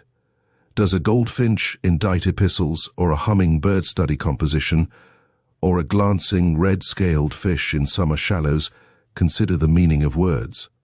He knew at the beginning what Babette was, guessed her limitations, trembled when he buttoned her tiny glove, kissed her dainty slipper, when he found it in the closet after she was gone, thrilled at the sound of her laugh, or the memory of it. That was all, a mere case of love. He was in bonds. Babette was not. Therefore he was in the city, working overhours to pay for Babette's pretty follies down at the seaside. It was quite right and proper. He was a grub in the furrow, she a lark in the blue. Those had always been and always must be their relative positions. Having attained a mood of philosophic calm in which he was prepared to spend his evenings alone as became a grub, and to await with dignified patience the return of his wife. It was in the nature of an inconsistency that he should have walked the floor of the dull little drawing-room like a lion in cage. It did not seem in keeping with the position of superior serenity which he had assumed, that reading Babette's notes, he should have raged with jealousy, or that, in the loneliness of his unkempt chamber, he should have stretched out arms of longing. Even if Babette had been present, she would only have smiled her gay little smile and coquetted with him. She could not understand. He had known, of course, from the first moment that she could not understand. And so, why the ache of the heart? Or was it the heart, or the brain, or the soul? Sometimes, when the evenings were so hot that he could not endure the close air of the house, he sat on the narrow, dusty front porch and looked about him at his neighbors. The street had once been smart and aspiring, but it had fallen into decay and dejection. Pale young men with flurried-looking wives seemed to Boyce to occupy most of the houses. Sometimes 3 or 4 couples would live in one house. Most of these appeared to be childless.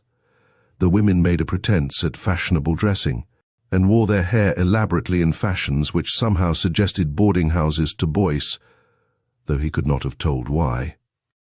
Every house in the block needed fresh paint. Lacking this renovation, the householders tried to make up for it by a display of lace curtains which, at every window, swayed in the smoke-weighted breeze. Strips of carpeting were laid down the front steps of the houses where the communities of young couples lived, and here, evenings, the inmates of the houses gathered, committing mild extravagances, such as the treating of each other to ginger ale, or beer, or ice cream. Boyce watched these tawdry makeshifts at sociability with bitterness and loathing. He wondered how he could have been such a fool as to bring his exquisite Babette to this neighborhood. How could he expect that she would return to him?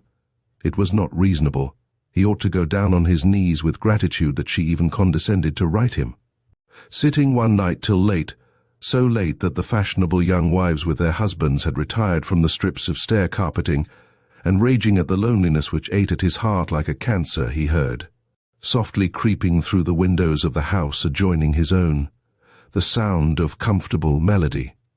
It breathed upon his ear like a spirit of consolation, speaking of peace, of love which needs no reward save its own sweetness, of aspiration which looks forever beyond the thing of the hour to find attainment in that which is eternal. So insidiously did it whisper these things, so delicately did the simple and perfect melodies creep upon the spirit that Boyce felt no resentment, but from the first listened as one who listens to learn, or as one who, fainting on the hot road, hears, far in the ferny deeps below, the gurgle of a spring. Then came harmonies more intricate, fair fabrics of woven sound, in the midst of which gleamed golden threads of joy, a tapestry of sound, multi-tinted, gallant with story and achievement and beautiful things. Boyce, sitting on his absurd piazza, with his knees jammed against the balustrade and his chair back against the dun-coloured wall of his house, seemed to be walking in the cathedral of the redwood forest, with blue above him. A vast hymn in his ears, pungent perfume in his nostrils, and mighty shafts of trees lifting themselves to heaven, proud and erect as pure men before their judge. He stood on a mountain at sunrise, and saw the marvels of the amethystine clouds below his feet, heard an eternal and white silence, such as broods among the everlasting snows, and saw an eagle winging for the sun. He was in a city, and away from him, diverging like the spokes of a wheel, ran thronging streets, and to his sense came the beat, beat, beat of the city's heart.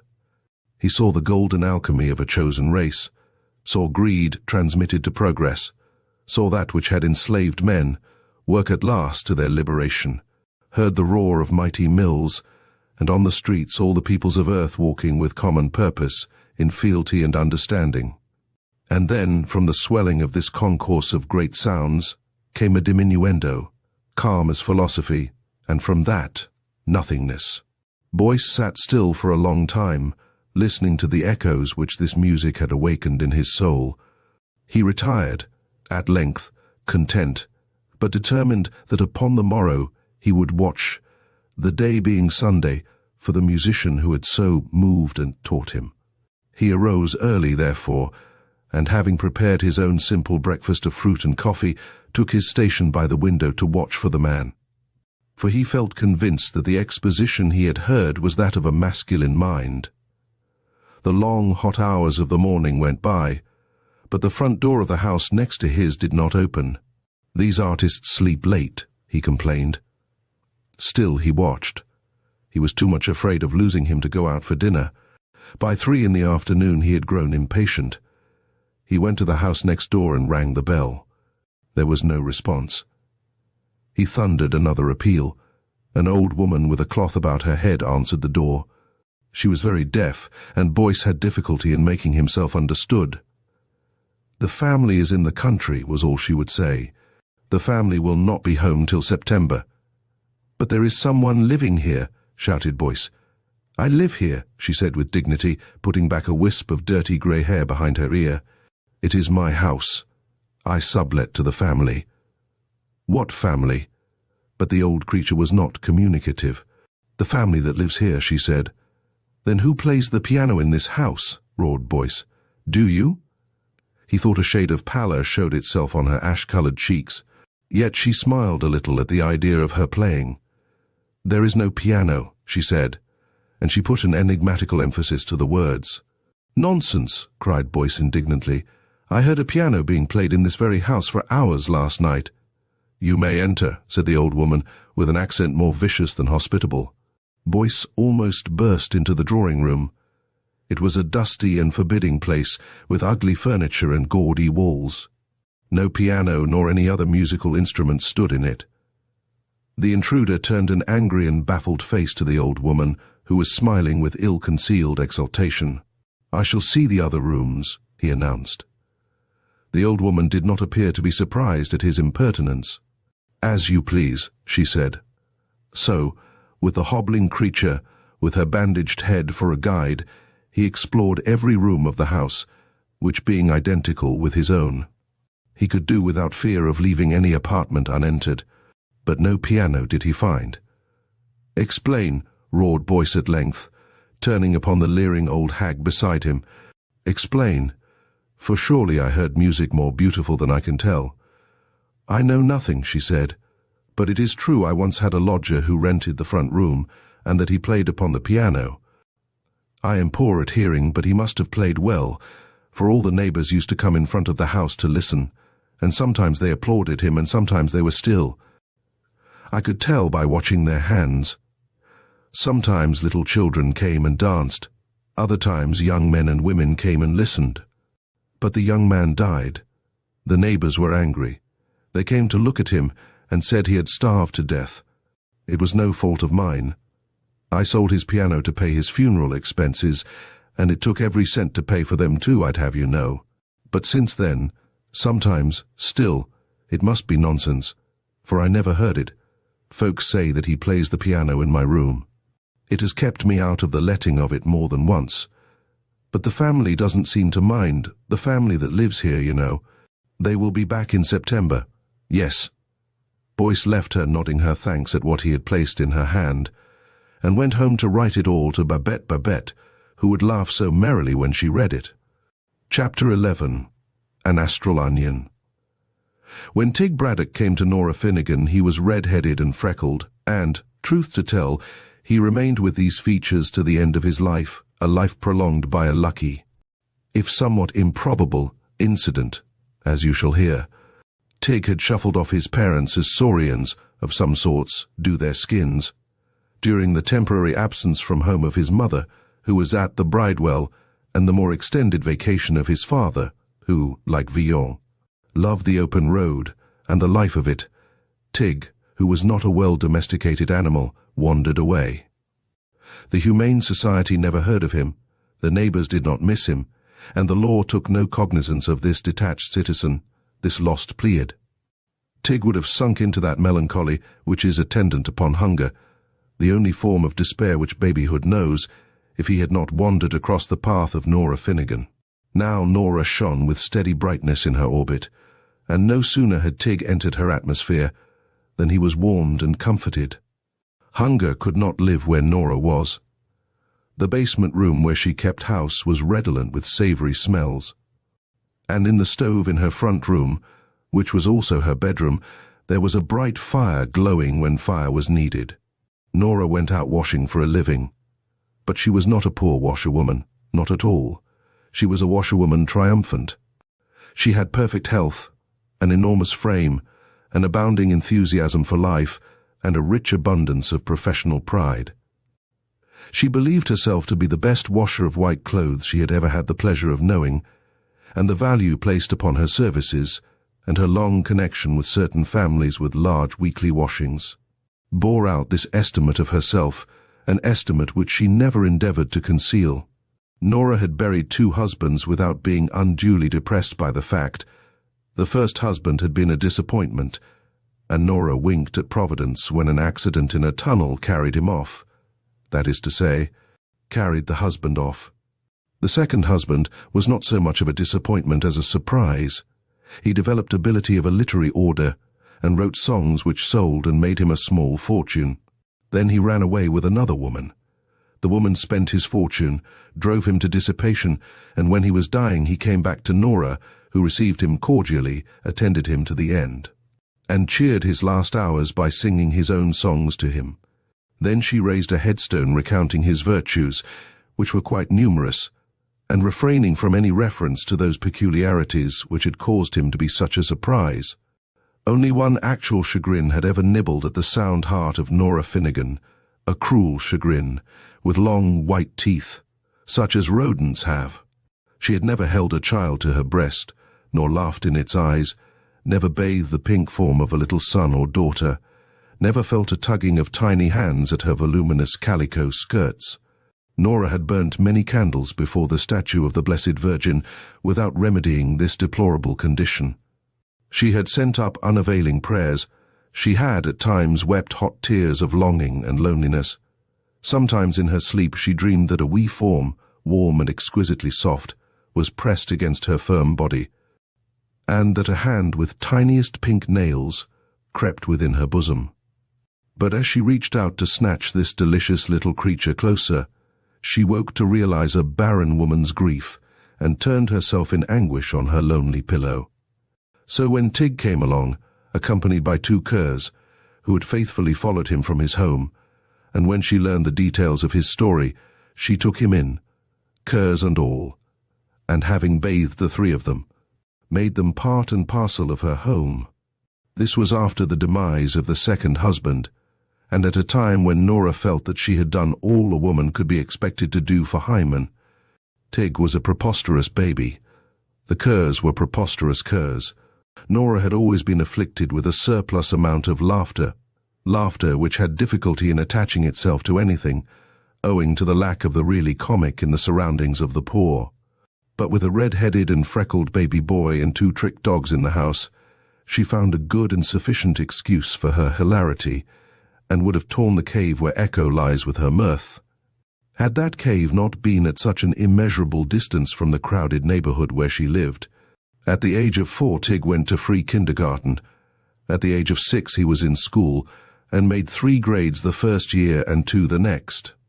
At 15 he was graduated from the high school and went to work as errand boy in a newspaper office, with the fixed determination to make a journalist of himself. Nora was a trifle worried about his morals when she discovered his intellect, but as time went on, and Tig showed no devotion for any woman save herself, and no consciousness that there were such things as bad boys or saloons in the world, she began to have confidence. All of his earnings were brought to her. Every holiday was spent with her. He told her his secrets and his aspirations. He admitted that he expected to become a great man, and though he had not quite decided upon the nature of his career, saving, of course, the makeshift of journalism. It was not unlikely that he would elect to be a novelist like, well, probably like Thackeray. Hope, always a charming creature, put on her most alluring smiles for Tig, and he made her his mistress, and feasted on the light of her eyes. Moreover, he was chaperoned, so to speak, by Nora Finnegan, who listened to every line Tig wrote, and made a mighty applause, and filled him up with good Irish stew, many-coloured as the coat of Joseph, and pungent with the inimitable perfume of the rose of the cellar. Nora Finnegan understood the onion, and used it lovingly. She perceived the difference between the use and abuse of this pleasant and obvious friend of hungry man, and employed it with enthusiasm, but discretion. Thus it came about that whoever ate of her dinners found the meals of other cooks strangely lacking in savour, and remembered with regret the soups and stews, the broiled steaks, and stuffed chickens of the woman who appreciated the onion. When Nora Finnegan came home with a cold one day, she took it in such a jocular fashion that Tig felt not the least concern about her, and when, 2 days later, she died of pneumonia, he almost thought, at first, that it must be one of her jokes. She had departed with decision, such as had characterized every act of her life, and had made as little trouble for others as possible. When she was dead, the community had the opportunity of discovering the number of her friends, miserable children with faces which revealed 2 generations of hunger, homeless boys with vicious countenances, miserable wrecks of humanity, women with bloated faces, came to weep over Nora's bier, and to lay a flower there, and to scuttle away, more abjectly lonely than even sin could make them. If the cats and the dogs, the sparrows and horses to which she had shown kindness, could also have attended her funeral, the procession would have been, from a point of numbers, one of the most imposing the city had ever known. Tig used up all their savings to bury her, and the next week, by some peculiar fatality, he had a falling out with the night editor of his paper, and was discharged. This sank deep into his sensitive soul, and he swore he would be an underling no longer, which foolish resolution was directly traceable to his hair, the colour of which, it will be recollected, was red. Not being an underling, he was obliged to make himself into something else, and he recurred passionately to his old idea of becoming a novelist. He settled down in Nora's basement rooms, went to work on a battered typewriter, did his own cooking, and occasionally pawned something to keep him in food. The environment was calculated to further impress him with the idea of his genius. A certain magazine offered an alluring prize for a short story, and Tig wrote one, and rewrote it, making alterations, revisions, annotations, and interlineations which would have reflected credit upon Honoré Balzac himself. Then he wrought all together, with splendid brevity and dramatic force, Tig's own words, and mailed the same. He was convinced he would get the prize. He was just as much convinced of it as Nora Finnegan would have been if she had been with him.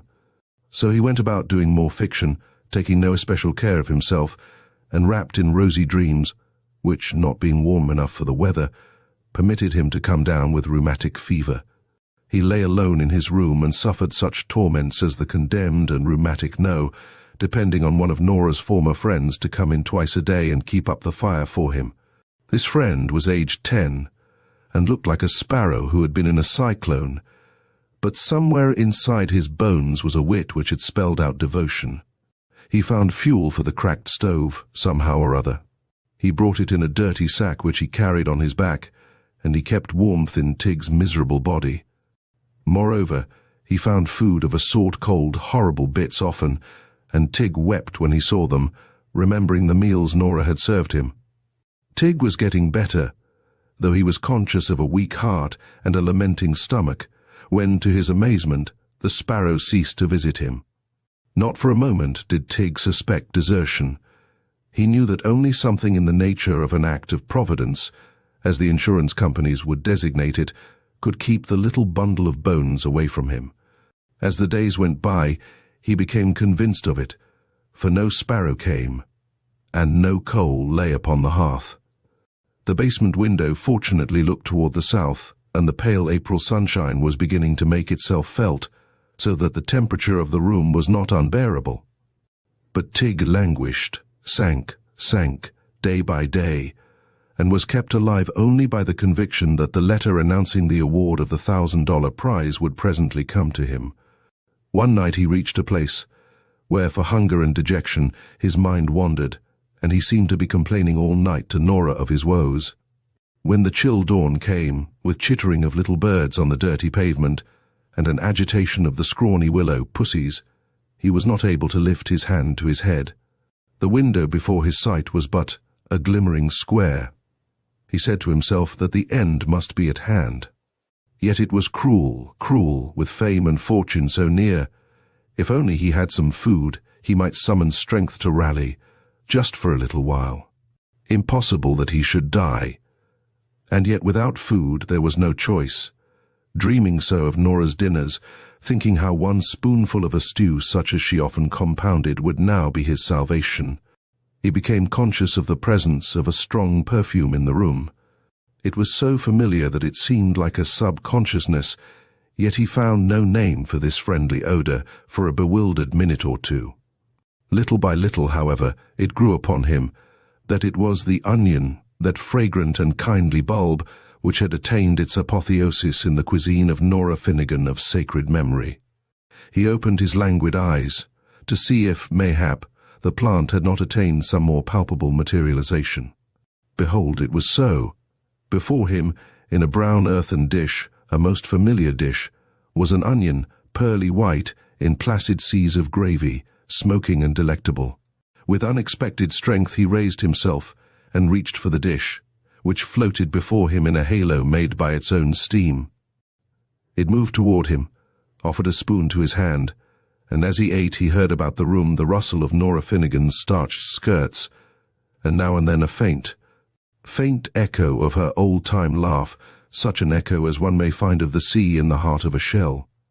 The noble bulb disappeared little by little before his voracity, and in contentment greater than virtue can give, he sank back upon his pillow and slept.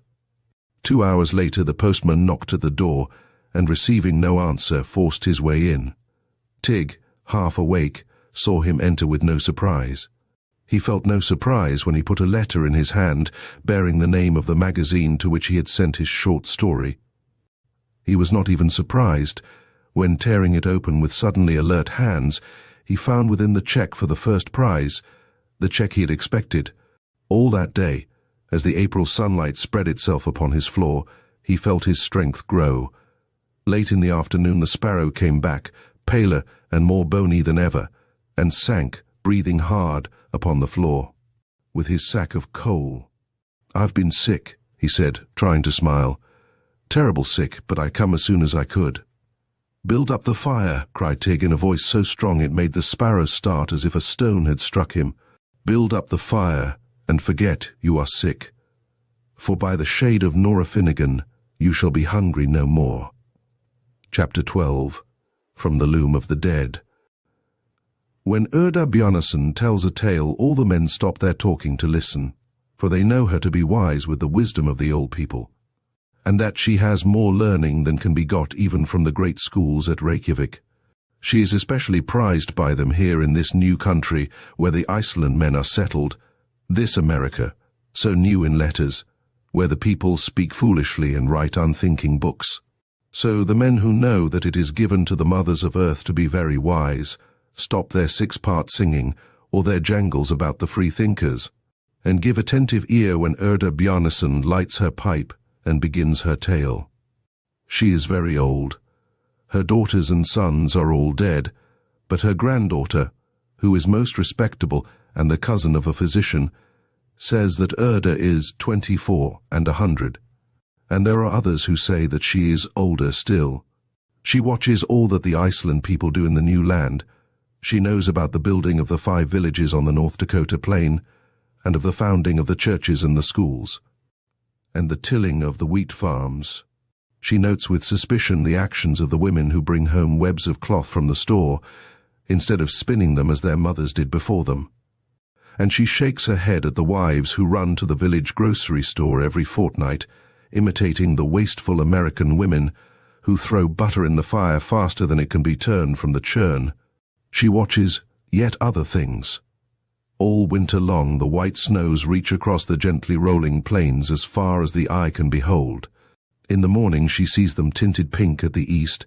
At noon she notes golden lights flashing across them. When the sky is grey, which is not often, she notes that they grow as ashen as a face with the death shadow on it.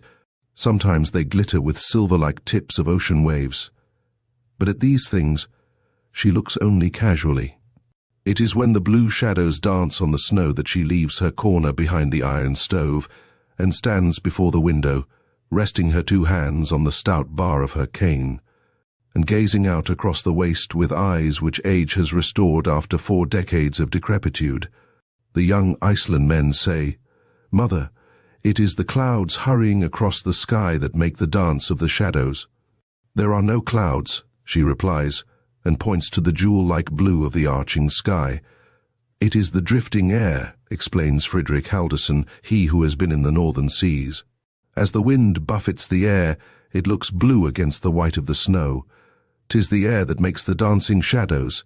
But Erda shakes her head and points with her dried finger, and those who stand beside her see figures moving, and airy shapes, and contortions of strange things, such as are seen in a beryl stone. "But Erda Bjarnason," says Ingeborg Christiansen, the pert young wife with the blue-eyed twins, "why is it we see these things only when we stand beside you and you help us to the sight?" "Because," says the mother, with a steel-blue flash of her old eyes, "having eyes you will not see." Then the men laugh. They like to hear Ingeborg worsted. For did she not jilt 2 men from Gardar, and 1 from Mountain, and another from Winnipeg? Not even Ingeborg can deny that Mother Erda tells true things.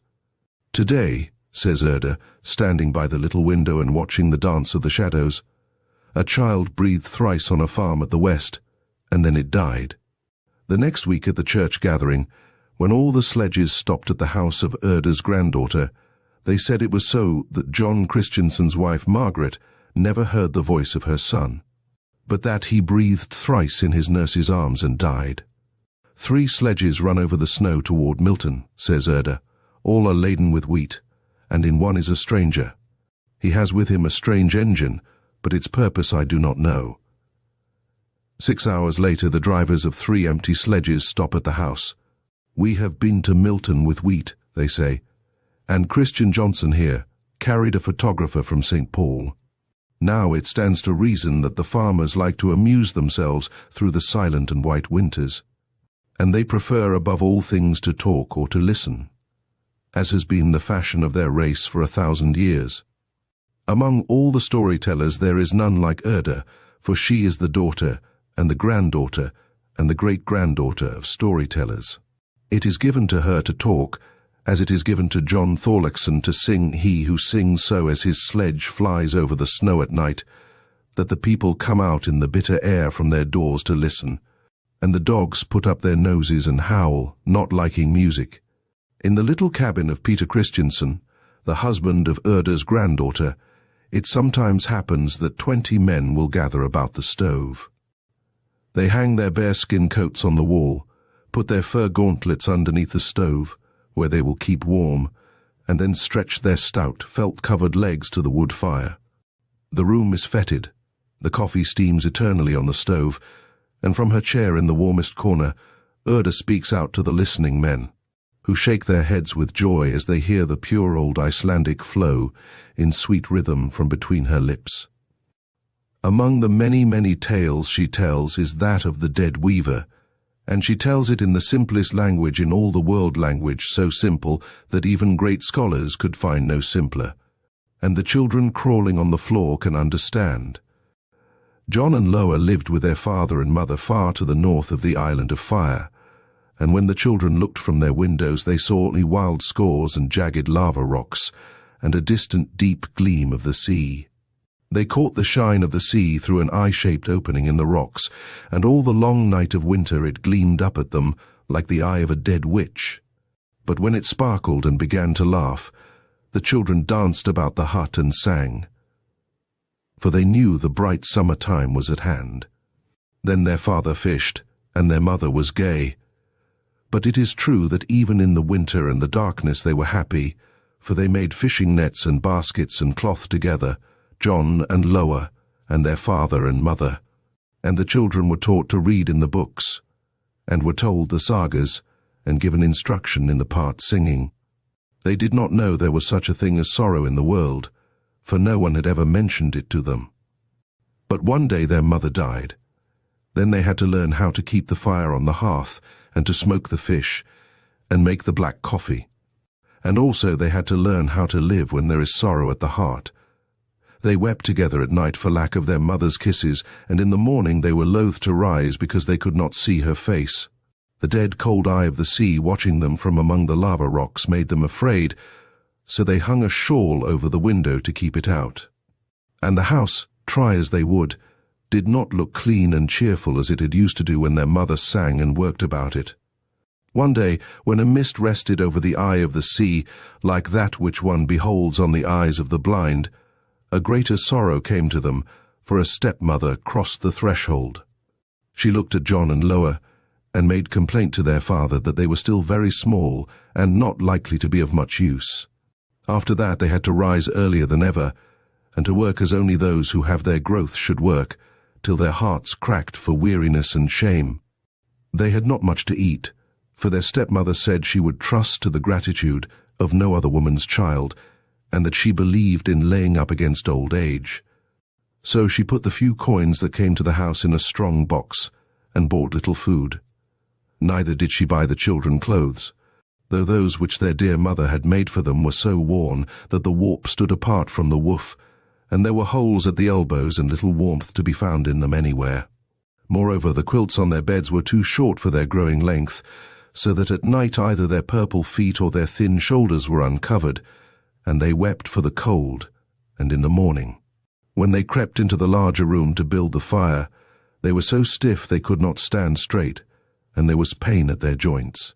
The wife scolded all the time, and her brow was like a storm sweeping down from the northwest. There was no peace to be had in the house. The children might not repeat to each other the sagas their mother had taught them, nor try their parts singing, nor make little doll cradles of rushes. Always they had to work, always they were scolded, always their clothes grew thinner. "Stepmother," cried Loa one day, she whom her mother had called the little bird, "we are a cold because of our rags. Our mother would have woven blue cloth for us and made it into garments." "Your mother is where she will weave no cloth," said the stepmother, and she laughed many times. All in the cold and still of that night the stepmother wakened, and she knew not why. She sat up in her bed, and knew not why. She knew not why, and she looked into the room, and there, by the light of a burning fish's tail, 'twas such a light the folk used in those days, was a woman weaving. She had no loom, and shuttle she had none. All with her hands she wove a wondrous cloth. Stooping and bending, rising and swaying with motions beautiful as those the northern lights make in a midwinter sky, she wove a cloth. The warp was blue and mystical to see, the woof was white and shone with its whiteness, so that of all the webs the stepmother had ever seen, she had seen none like to this. Yet the sight delighted her not, for beyond the drifting web, and beyond the weaver she saw the room and furniture saw them through the body of the weaver and the drifting of the cloth. Then she knew, as the haunted are made to know, that 'twas the mother of the children come to show her she could still weave cloth. The heart of the stepmother was cold as ice, Yet she could not move to waken her husband at her side, for her hands were as fixed as if they were crossed on her dead breast. The voice in her was silent, and her tongue stood to the roof of her mouth. After a time the wraith of the dead mother moved toward her, the wraith of the weaver moved her way, and round and about her body was wound shining cloth. Wherever it touched the body of the stepmother, it was as hateful to her as the touch of a monster out of sea slime, so that her flesh crept away from it, and her senses swooned. In the early morning, she awoke to the voices of the children, whispering in the inner room as they dressed with half-frozen fingers. Still about her was the hateful, beautiful web, filling her soul with loathing and with fear. She thought she saw the task set for her, and when the children crept in to light the fire, very purple and thin were their little bodies, and the rags hung from them, she arose and held out the shining cloth and cried, "Here is the web your mother wove for you. I will make it into garments." But even as she spoke, the cloth faded and fell into nothingness, and the children cried, "Stepmother, you have the fever." And then, "Stepmother, what makes the strange light in the room?" That day the stepmother was too weak to rise from her bed, and the children thought she must be going to die. For she did not scold as they cleared the house and braided their baskets, and she did not frown at them, but looked at them with wistful eyes. By fall of night she was as weary as if she had wept all the day, and so she slept. But again she was awakened and knew not why, and again she sat up in her bed and knew not why.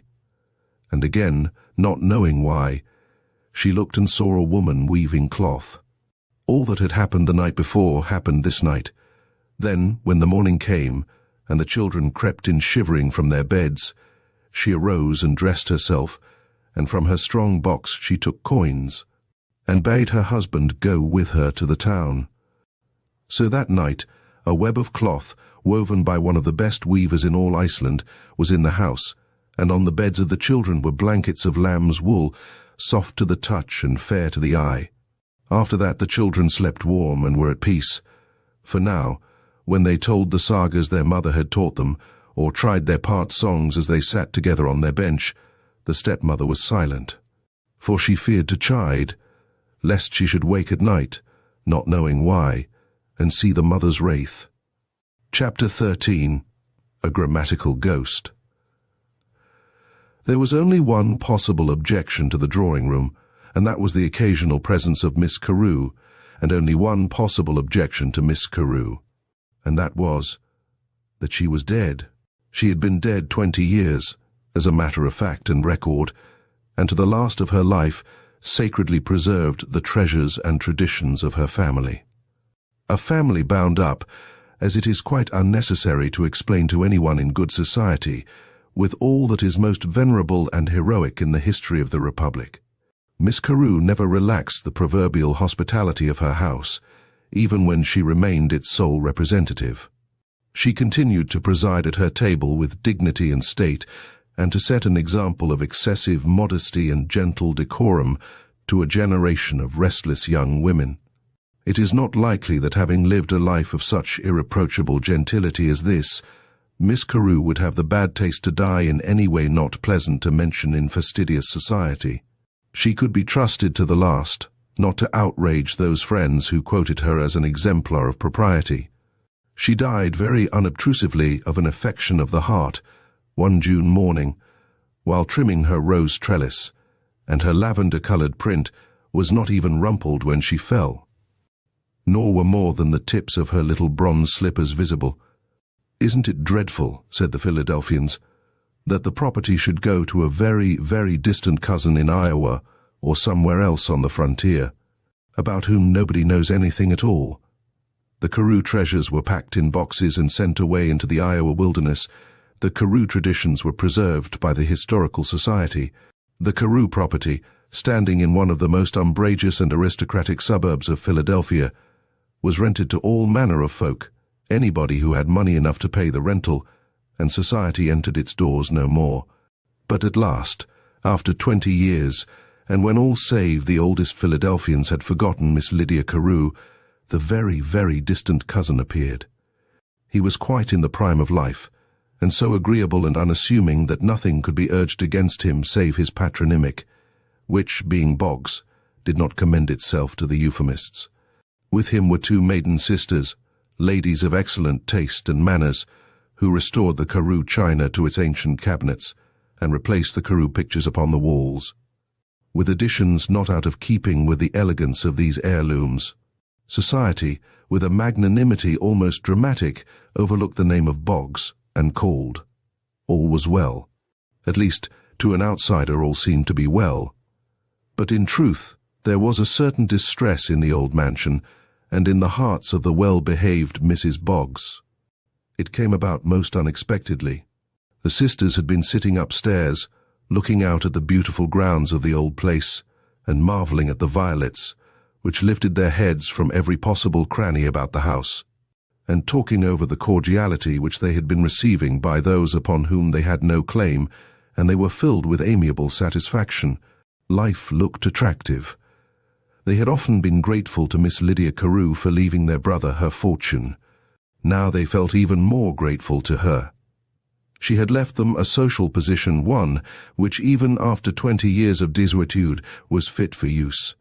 They descended the stairs together, with arms clasped about each other's waists, and as they did so presented a placid and pleasing sight. They entered their drawing-room with the intention of brewing a cup of tea and drinking it in calm sociability in the twilight. But as they entered the room they became aware of the presence of a lady, who was already seated at their tea-table regarding their old Wedgwood with the air of a connoisseur. There were a number of peculiarities about this intruder. To begin with, she was hatless, quite as if she were a habituée of the house, and was costumed in a prim lilac-coloured lawn of the style of 2 decades past. But a greater peculiarity was the resemblance this lady bore to a faded daguerreotype. If looked at one way, she was perfectly discernible. If looked at another, she went out in a sort of blur. Notwithstanding this comparative invisibility, she exhaled a delicate perfume of sweet lavender, very pleasing to the nostrils of the Mrs. Boggs, who stood looking at her in gentle and unprotesting surprise. "I beg your pardon," began Miss Prudence, the younger of the Mrs. Boggs. But at this moment the daguerreotype became a blur, and Miss Prudence found herself addressing space. The Mrs. Boggs were irritated. They had never encountered any mysteries in Iowa. They began an impatient search behind doors and portières, and even under sofas, though it was quite absurd to suppose that a lady recognizing the merits of the Carew Wedgwood would so far forget herself as to crawl under a sofa. When they had given up all hope of discovering the intruder, they saw her standing at the far end of the drawing-room, critically examining a watercolor marine. The elder Miss Boggs started toward her with stern decision, but the little daguerreotype turned with a shadowy smile, became a blur and an imperceptibility. Miss Boggs looked at Miss Prudence Boggs. "If there were ghosts," she said, "this would be one." "If there were ghosts," said Miss Prudence Boggs, "this would be the ghost of Lydia Carew." The twilight was settling into blackness, and Miss Boggs nervously lit the gas while Miss Prudence ran for other teacups, preferring, for reasons superfluous to mention, not to drink out of the Carew china that evening. The next day, on taking up her embroidery frame, Miss Boggs found a number of old-fashioned cross-stitches added to her Kensington.